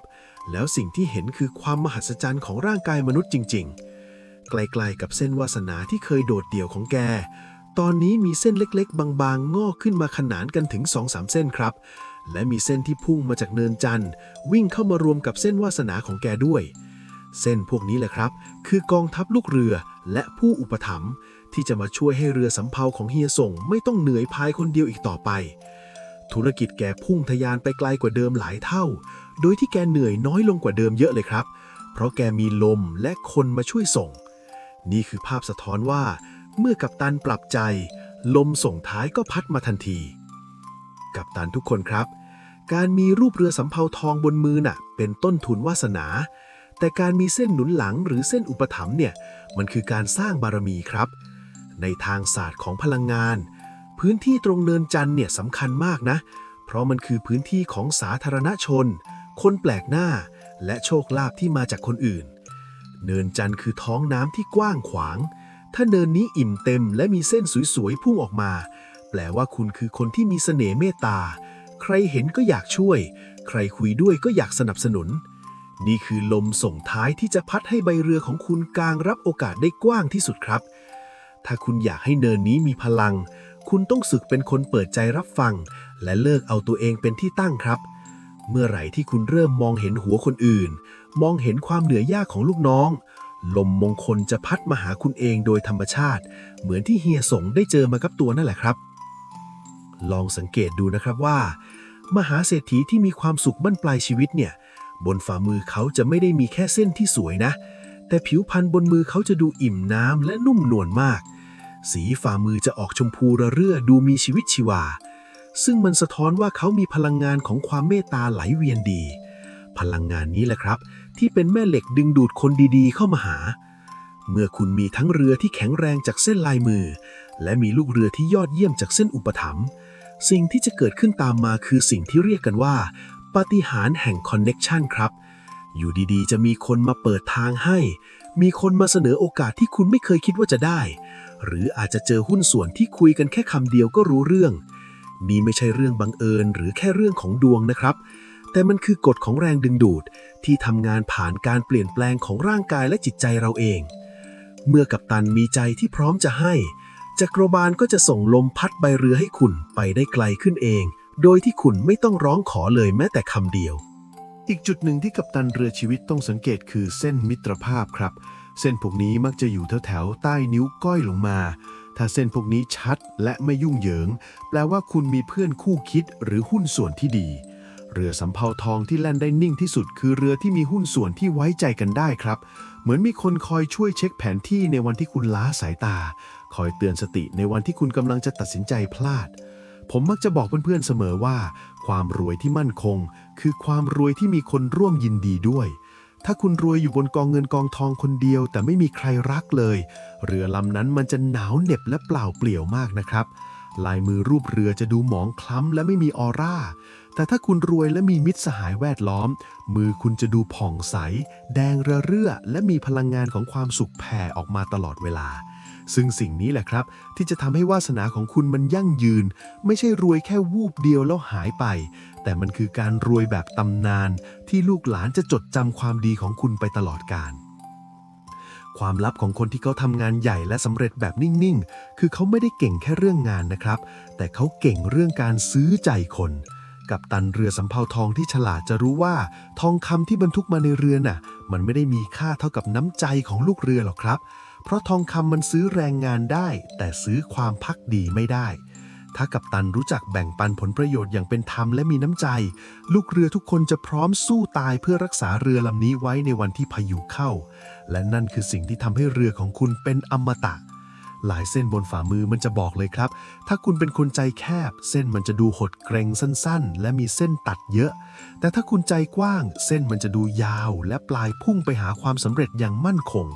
เพื่อนๆลองเช็คดูนะว่าตอนนี้เส้นวาสนาของเรามีคนมาช่วยเดินเคียงข้างหรือยังหรือเรากำลังพายเรือหัวเดียวอยู่กลางมหาสมุทรที่กว้างใหญ่เพียงลำพังจำไว้นะครับกัปตันวาสนาสร้างได้ที่มือแต่บารมีสร้างได้ที่ใจครับถ้าวันนี้คุณแบมือมาแล้วเห็นเรือสำเภาที่ดูโดดเดี่ยวเหลือเกินอย่าเพิ่งท้อนะให้เริ่มจากการส่งยิ้มให้คนรอบตัวก่อนเริ่มจากการกล่าวขอบคุณลูกน้องหรือเพื่อนร่วมงานที่เขาช่วยเราเล็กๆน้อยๆและเริ่มจากการเป็นผู้ฟังที่ดีพลังงานบวกเหล่านี้จะค่อยๆไปขีดเส้นอุปถัมภ์เส้นใหม่ลงบนมือคุณเองเส้นพวกนี้ไม่ได้อยู่ดีๆก็โผล่มานะครับแต่มันคือผลลัพธ์ของจิตใจที่ผ่อนคลายและการมองโลกในแง่ดีเมื่อคุณไม่มีความระแวงเส้นประสาทที่มือจะคลายตัวทำให้เส้นอุปถัมภ์ที่เคยโดนกดไว้ปรากฏชัดขึ้นมาเป็นแผนที่ใหม่ที่จะพาคุณไปเจอกับผู้ใหญ่ที่ใจดีและโอกาสที่จะเปลี่ยนชีวิตคุณไปตลอดกาลมันเหมือนใบเรือสำเภาทองของคุณค่อยๆกางออกจนสุดเพื่อรับลมมงคลนั่นแหละครับกัปตันเรือสำเภาทองผู้คนครับจงอย่าลืมว่าความยิ่งใหญ่ที่แท้จริงไม่ใช่การไปถึงเส้นชัยก่อนใครคนเดียวแต่คือการพาคนรอบข้างไปถึงฝั่งด้วยกันอย่างมีความสุขครับยิ่งคุณมีคนช่วยพายมากเท่าไหร่เรือคุณก็จะยิ่งบรรทุกทองคำได้มากขึ้นเท่านั้นและลมมงคลที่จะพัดพาคุณไปสู่ท่าเรือแห่งมหาเศรษฐีที่ยั่งยืนที่สุดก็คือลมที่เกิดจากคำอวยพรและแรงสนับสนุนของผู้คนนี่แหละครับจงเป็นกัปตันที่สง่างามทั้งข้างนอกและข้างในแล้วคุณจะพบว่ามหาสมุทรแห่งชีวิตนี้มันไม่ได้น่ากลัวอย่างที่คิดแต่มันคือสนามเด็กเล่นที่เต็มไปด้วยโอกาสและมิตรภาพที่สวยงามที่สุดเท่าที่คุณจะจินตนาการได้เลยล่ะครับล่องเรือต่อไปด้วยใจที่เบิกบานนะกัปตันลมส่งท้ายกำลังรอพัดใบเรือของคุณอยู่อย่าปล่อยให้โอกาสหลุดมือไปเพียงเพราะเราไม่กล้าที่จะเชื่อใจคนอื่นครับลองคิดดูนะครับว่าในวันที่คุณประสบความสำเร็จสูงสุดมีสมบัติเต็มลำเรือแล้วแต่คุณยืนอยู่บนดาดฟ้าเรือคนเดียวไม่มีคุณมาร่วมดีใจไม่มีลูกเรือมาเฉลิมฉลองด้วยความรวยนั้นมันจะจืดชืดขนาดไหนแต่มันจะดีกว่าไหมถ้าวันนั้นคุณหันไปแล้วเห็นทีมงานที่ร่วมทุกข์ร่วมสุขกันมาเห็นครอบครัวที่คอยหนุนหลังและเห็นกัลยาณมิตรที่คอยส่งกำลังใจให้ความสำเร็จนั้นมันจะหอมหวานและมีค่ามหาศาลเลยแหละครับนั่นแหละคือเป้าหมายที่แท้จริงของกัปตันเรือสำเภาทองคือการสร้างความมั่งคั่งที่มาพร้อมกับความรักและความเคารพจากคนรอบข้างลายเส้นบนมือคุณในวันนี้คือคำมั่นสัญญาว่าคุณทำได้ขอแค่คุณเริ่มเปิดใจรับคนอื่นเข้ามาเป็นส่วนหนึ่งของการเดินทางนี้เท่านั้นเองความมั่งคั่งที่แท้จริงต้องมีคนร่วมเสวยสุขไปกับเราด้วยครับพละกำลังของคนคนเดียวน่ะมันมีขีดจำกัดครับแต่พละกำลังของคนที่รวมใจเป็นหนึ่งเดียวน่ะมันไร้ขีดจำกัดเมื่อคุณเลิกทำตัวเป็นกัปตันที่บ้าพลังพายคนเดียวแล้วเริ่มเปลี่ยนมาเป็นกัปตันที่บริหารจัดการเก่งและมีเมตตาคุณจะพบว่าเรือสำเภาทองของคุณแล่นไปเร็วขึ้นจนน่าตกใจโอกาสที่เคยต้องวิ่งไล่หาจะกลับกลายเป็นโอกาสที่วิ่งมาชนคุณเองนี่คือความลับที่เฮียส่งได้เรียนรู้และมันเปลี่ยนชีวิตแกไปตลอดกาลผมอยากให้กัปตันทุกคนที่อ่านอยู่ตอนนี้ได้รับปาฏิหาริย์แบบเดียวกันนี้ครับลองประกบมือดูอีกครั้งแล้วจ้องดูพื้นที่ว่างๆข้างเส้นวาสนาไว้นะครับแล้วเริ่มทำความดีสร้างบารมีตั้งแต่วันนี้เลยไม่นานหรอกครับเส้นอุปถัมภ์ที่สวยงามจะโผล่มาทักทายคุณแน่นอนเหมือนดาวนำทางที่คอยชี้จุดหมายให้คุณในยามค่ำคืนขอให้กัปตันทุกคนมีความสุขกับการเป็นผู้ให้และกัปตันผู้นำทีมที่ยอดเยี่ยมนะครับเมื่อคุณมีลูกเรือที่รู้ใจและลมส่งท้ายที่แรงพอท่าเรือแห่งมหาเศรษฐีพันล้านก็อยู่ไม่ไกลเกินเอื้อมแล้วล่ะครับจงเชื่อมั่นในมือคู่นี้และหัวใจที่กว้างขวางของคุณแล้วล่องเรือไปรับขุมทรัพย์มหาศาลด้วยกันครับกัปตันสู้ๆนะครับทุกคนมหาสมุทรแห่งโอกาสรอคุณอยู่เสมอและลมมงคลก็พร้อมจะพัดพาคุณไปสู่ความสำเร็จที่ยิ่งใหญ่ที่สุดในชีวิตแล้วแค่คุณเริ่มเป็นกัปตันที่มีเมตตาและใจกว้างตั้งแต่วินาทีนี้เป็นต้นไปครับแล้วคุณจะเห็นรอยยิ้มของลูกเรือที่พร้อมจะสู้ไปกับคุณและเห็นทองคำเต็มลำเรือในแบบที่คนเก่งคนเดียวไม่มีวันทำได้ครับตอนนี้ผมอยากให้กัปตันทุกคนลองกลับไปดูมือตัวเองคืนนี้ดูนะครับลูบไล้ฝ่ามือเบาๆแล้วขอบคุณเขาที่ทำงานหนักมาตลอดชีวิตจากนั้นตั้งจิตอธิษฐานว่านับจากนี้ไปเราจะเป็นกัปตันที่มีเมตตาพร้อมจะเป็นผู้ให้และผู้รับที่ยอดเยี่ยม พลังงานของความกตัญญูและเป้าหมายที่ยิ่งใหญ่จะไปกระตุ้นให้เส้นอุปถัมภ์งอกออกมาประทับตราความสำเร็จลงบนอุ้งมือคุณเองนี่คือความลับระดับลึกที่มหาเศรษฐีตัวจริงเขาทำกันครับเรือสำเภาทองของคุณพร้อมจะแล่นฉิวไปสู่ขอบฟ้าใหม่แล้วหรือยังถ้าพร้อมแล้วกางใบเรือออกให้สุดแล้วรับลมมงคลไปพร้อมๆกันเลยครับกัปตันหลังจากที่เราพยายามต่อเรือสำเภาทองให้แข็งแรงหาน้ำมาหนุนเรือให้ลอยลำสูงๆรู้วิธีอุดรอยรั่วจากกิเลสและอีโก้ไปจนถึงการหาลูกเรือและผู้อุปถัมภ์ที่รู้ใจเมื่อช่วยกันพายเรือลำนี้ให้พุ่งไปข้างหน้าสิ่งสำคัญที่สุดที่กัปตันทุกคนต้องรู้เป็นลำดับสุดท้ายก่อนที่จะนำเรือเข้าสู่ท่าเรือแห่งความสำเร็จที่ยั่งยืนก็คือแล้วจุดหมายปลายทางที่แท้จริงของคุณคืออะไรและในวันที่เจอพายุใหญ่ที่สุดในชีวิตหรือที่ผมชอบเรียกว่านาทีวิกฤตกัปตันเรือสำเภาทองเขาใช้ใจแบบไหนในการตัดสินใจเพื่อให้เรือไม่จมและยังกางใบมุ่งหน้าต่อไปได้พาร์ทที่ 5 นี้ผมจะพาทุกคนไปดูว่าเมื่อสมบัติเริ่มเต็มลำเรือแล้วกัปตันระดับตำนานเขาจัดการกับความมั่งคั่งนี้ยังไงให้มันกลายเป็นมรดกที่ไม่มีวันจมของตระกูลครับลองสังเกตดูนะครับว่าเมื่อเราประกบมือเข้าด้วยกันจนเป็นรูปเรือสำเภาทองที่สวยงามแล้วสิ่งที่สำคัญต่อมาคือการมองไปที่ปลายเส้นวาสนาของคุณครับว่ามันพุ่งตรงไปที่ใต้โคนนิ้วไหนเพราะปลายนิ้วแต่ละนิ้วเปรียบเสมือนท่าเรือที่แตกต่างกันท่าเรือแรกคือใต้โคนนิ้วชี้ครับตรงนี้คือเนินแห่งอำนาจและการบริหารจัดการถ้าเรือของคุณพุ่งไปที่นี่แปลว่าสมบัติที่คุณจะได้รับคือเกียรติยศและบารมีคุณจะรวยจากการเป็นผู้นำที่คนยอมรับท่าเรือที่2คือใต้โคนนิ้วกลางครับตรงนี้คือเนินแห่งความมั่นคงและทรัพย์สินที่เป็นกอบเป็นกำถ้าเรือพุ่งไปที่นี่คุณจะรวยจากการสร้างตัวด้วยอสังหาริมทรัพย์หรือธุรกิจที่ยั่งยืนยาวนานและท่าเรือที่3คือใต้โคนนิ้วนางครับตรงนี้คือเนินแห่งชื่อเสียงและความคิดสร้างสรรค์ถ้าเรือพุ่งไปที่นี่คุณจะรวยจากเสน่ห์และความสามารถเฉพาะตัวที่ใครก็เลียนแบบไม่ได้การรู้ว่าเรือของคุณกำลังมุ่งหน้าไปท่าเรือไหนจะช่วยให้คุณตัดสินใจในนาทีวิกฤตได้แม่นยำขึ้นครับเพราะคุณจะรู้ว่าอะไรคือสิ่งที่คุณต้องรักษาไว้ให้ได้มากที่สุดผมอยากเล่าเรื่องของอากงบุญครับอากงบุญเป็นกัปตันเรือชีวิตรุ่นใหญ่แกเริ่มต้นจากศูนย์จนมีกิจการใหญ่โตแต่สิ่งที่ทำให้แกเป็นตำนานไม่ใช่แค่เงินทองครับแต่คือการตัดสินใจของแกในช่วงวิกฤตเศรษฐกิจครั้งใหญ่ตอนนั้นเรือสำเภาธุรกิจของอากงบุญโดนพายุซัดจนเกือบจะล่มหนี้สินรุมเร้าจนคนรอบข้างบอกให้แกทิ้งเรือแล้วหนีเอาตัวรอดคนเดียวแต่อากงบุญทำในสิ่งที่กัปตันเรือสำเภาทองตัวจริงเขาทำกันครับแกเรียกประชุมลูกเรือทุกคนแล้วบอกว่าเรือลำนี้คือชีวิตของเราทุกคนถ้าเรือจะจมผมจะเป็นคนสุดท้ายที่ออกจากเรือและถ้าเรือรอดเราทุกคนต้องรอดไปด้วยกันแกตัดสินใจขายสมบัติส่วนตัวทั้งหมดเพื่อมาพยุงกิจการและรักษาเงินเดือนลูกน้องไว้ในมุมของจิตวิทยานี่คือการตัดสินใจแบบผู้นำที่ครองใจคนครับแกไม่ได้มองแค่กำไรขาดทุนในสมุดบัญชีแต่มองเห็นหัวใจของคนที่ร่วมพายเรือมาด้วยกันและนั่นแหละครับที่ทำให้ลมมงคลพัดกลับมาหาแกอีกครั้งอย่างรวดเร็วในนาทีวิกฤตแบบนั้นกัปตันเรือสำเภาทองจะใช้สิ่งที่เรียกว่าความนิ่งสยบความเคลื่อนไหวครับ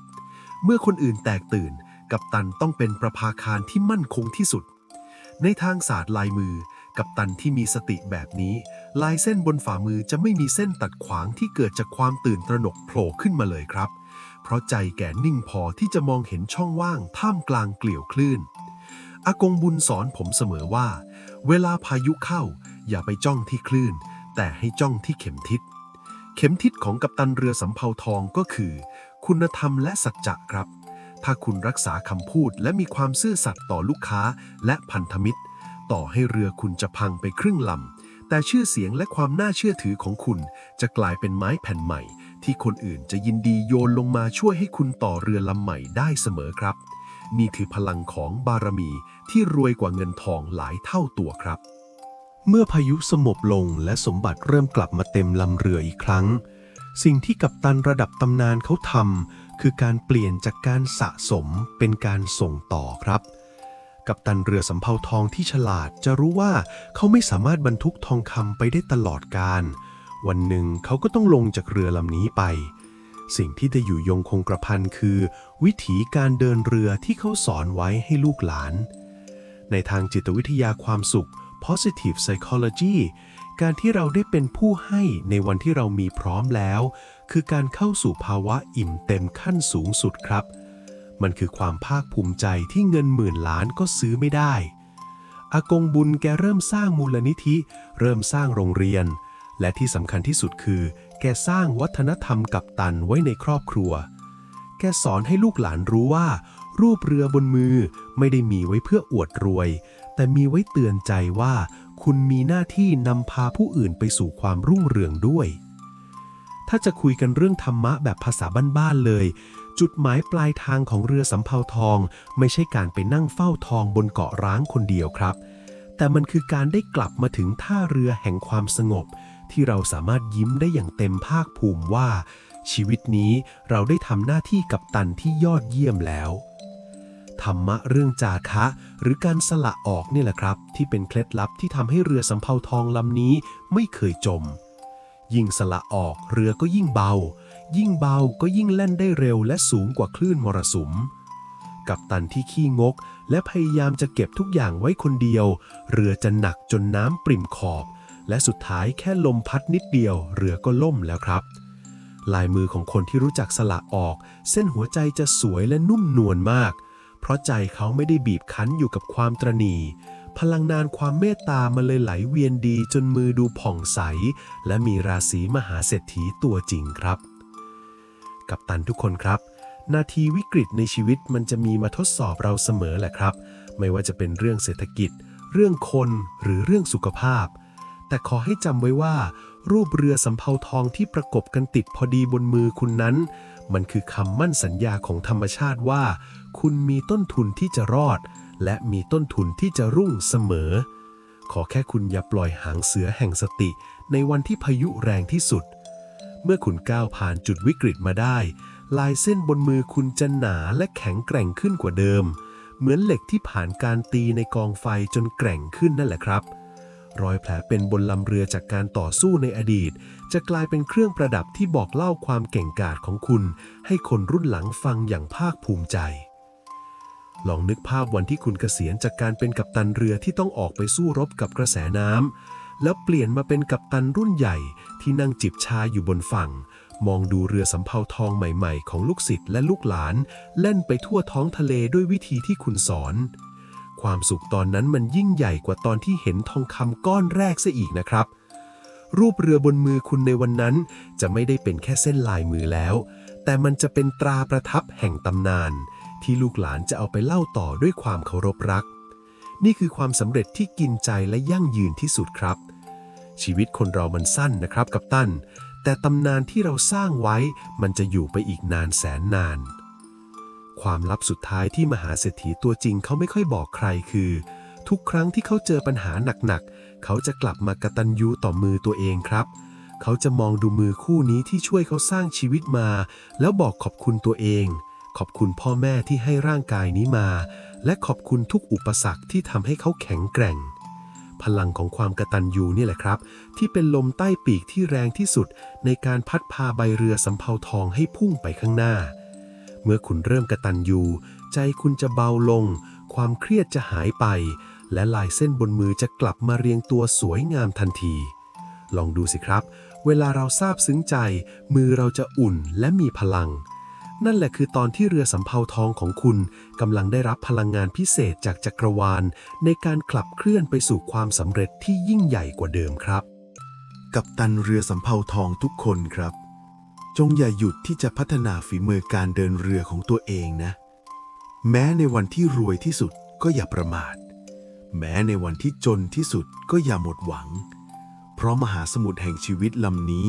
กว้างใหญ่และมีสมบัติซ่อนอยู่ทุกที่สำหรับคนที่ตาไวและใจนิ่งพอขอให้พุทธานุภาพและพลังงานบวกในจักรวาลนี้คอยเป็นประภาคารนำทางให้เรือของคุณทุกลำขอให้ทุกการตัดสินใจของคุณประกอบด้วยปัญญาและเมตตา และขอให้เรือสำเภาทองบนมือของคุณบรรทุกความสุข ความเจริญ และความมั่งคั่งมาส่งถึงใจคุณและครอบครัวสืบไปชั่วลูกชั่วหลานครับจำไว้นะครับกัปตัน ความรวยที่แท้จริงคือการมีชีวิตที่อิ่มเต็มทั้งภายนอกและภายใน วันที่คุณแบมือออกมาแล้วยิ้มได้กับทุกเส้นที่เห็น นั่นแหละ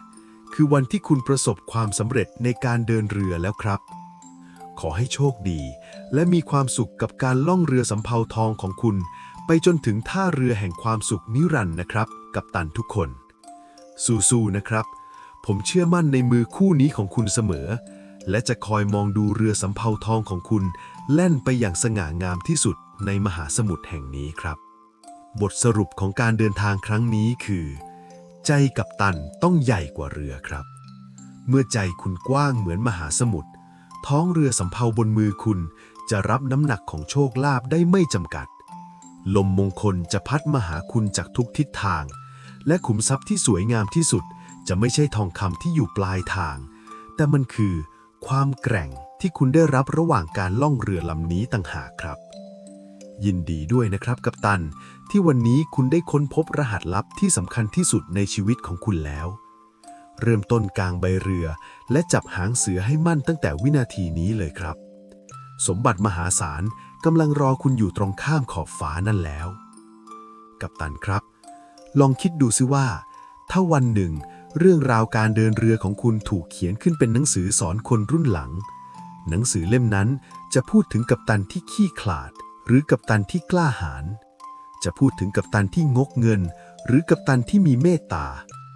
การที่คุณมีสัญลักษณ์เรือสำเภาทองบนมือคือโอกาสที่ธรรมชาติมอบให้เพื่อให้คุณเขียนประวัติศาสตร์ที่ดีที่สุดของตัวเองจงใช้มือคู่นี้สร้างสิ่งที่น่าจดจำจงเป็นกัปตันที่เป็นที่รักของท้องทะเลและจงล่องเรือสำเภาทองลำนี้ไปรับความสำเร็จที่ไม่มีใครพรากไปจากคุณได้ตราบจนลมหายใจสุดท้ายครับความงดงามของเส้นวาสนาที่วิ่งไปจบที่ปลายนิ้วคือเครื่องยืนยันว่าไม่มีอะไรมาขวางทางคนจริงได้ครับเมื่อคุณเดินมาถึงจุดนี้ผมขอมอบคำอวยพรที่ศักดิ์สิทธิ์ที่สุดให้กัปตันทุกคนนั่นคือขอให้ใจคุณมั่นคงเหมือนสมอเรือขอให้ปัญญาคุณสว่างเหมือนประภาคารและขอให้มือคุณหนักแน่นเหมือนหางเสือที่ไม่มีวันหวั่นไหวต่อพายุใดๆความรวยพันล้านเป็นเพียงแค่ผลพลอยได้แต่ความเป็นกัปตันระดับตำนานคือรางวัลที่แท้จริงที่คุณจะได้รับนับจากนี้เป็นต้นไปครับล่องเรือต่อไปนะกัปตันทะเลยังกว้างและโอกาสยังเหลือเฟือสำหรับคุณเสมอนะครับบทสรุปที่ผมอยากให้ทุกคนเก็บไว้เตือนใจในวันที่ท้อหรือในวันที่รวยจนลืมตัวทุกเส้นบนฝ่ามือมันคือรหัสลับที่ธรรมชาติคอยบอกเราตลอดเวลาว่าเราคือใครและกำลังจะไปไหนจงขอบคุณมือคู่นี้ในทุกเช้าที่ตื่นมาและใช้พลังทั้งหมดที่มีพายเรือสำเภาทองของคุณไปให้ถึงฝั่งฝันที่สวยงามที่สุดนะครับกัปตันเรือสำเภาทองทุกคนผมเชื่อว่าคุณทำได้และคุณถูกเลือกมาเพื่อให้ประสบความสำเร็จอย่างยิ่งใหญ่ที่สุดในยุคนี้แล้วครับลมมงคลกำลังพัดมาแล้ว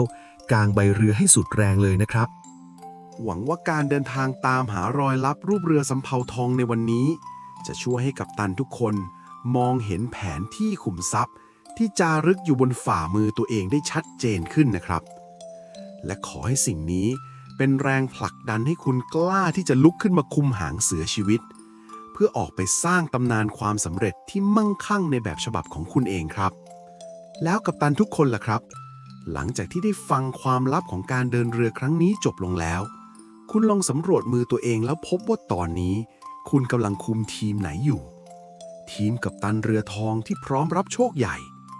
ทีมช่างต่อเรือที่กำลังอุดรอยรั่วและสร้างตัวขึ้นมาใหม่หรือทีมน้ำหนุนเรือที่กำลังสะสมบารมีเพื่อรอจังหวะพุ่งทะยานครั้งสำคัญลองพิมพ์คอมเมนต์บอกเล่าประสบการณ์จังหวะที่ฝ่ามรสุมจนสำเร็จหรือความภาคภูมิใจในเส้นทางชีวิตของคุณไว้ด้านล่างหน่อยนะครับผมรออ่านเรื่องราวการเดินทางของกัปตันทุกคนอยู่ครับและถ้าคุณคิดว่าเรื่องราวนี้มีพลังหรือทำให้คุณนึกถึงเพื่อนคนไหนที่กำลังหลงทางท่ามกลางคลื่นลมในชีวิต อย่าลืมส่งต่อเรื่องราวนี้ไปให้เขาฟังนะครับ เขาจะได้มองเห็นต้นทุนวาสนาที่ยิ่งใหญ่ในมือตัวเอง และกลับมาฮึดสู้เพื่อนนำเรือเข้าฝั่งได้อย่างสง่างามอีกครั้ง ถ้าคุณชอบการถอดรหัสชีวิตที่ผสมผสานทั้งความเชื่อ จิตวิทยาและความจริงของโลกใบนี้ อย่าลืมกดไลค์และกดติดตามช่องเคยไหมพอดแคสต์เอาไว้นะครับ เพื่อที่คุณจะได้ไม่พลาดลายแทงขุมทรัพย์ใหม่ๆก่อนใคร แล้วพบกันใหม่ในตอนหน้ากับเคยไหมพอดแคสต์สวัสดีครับ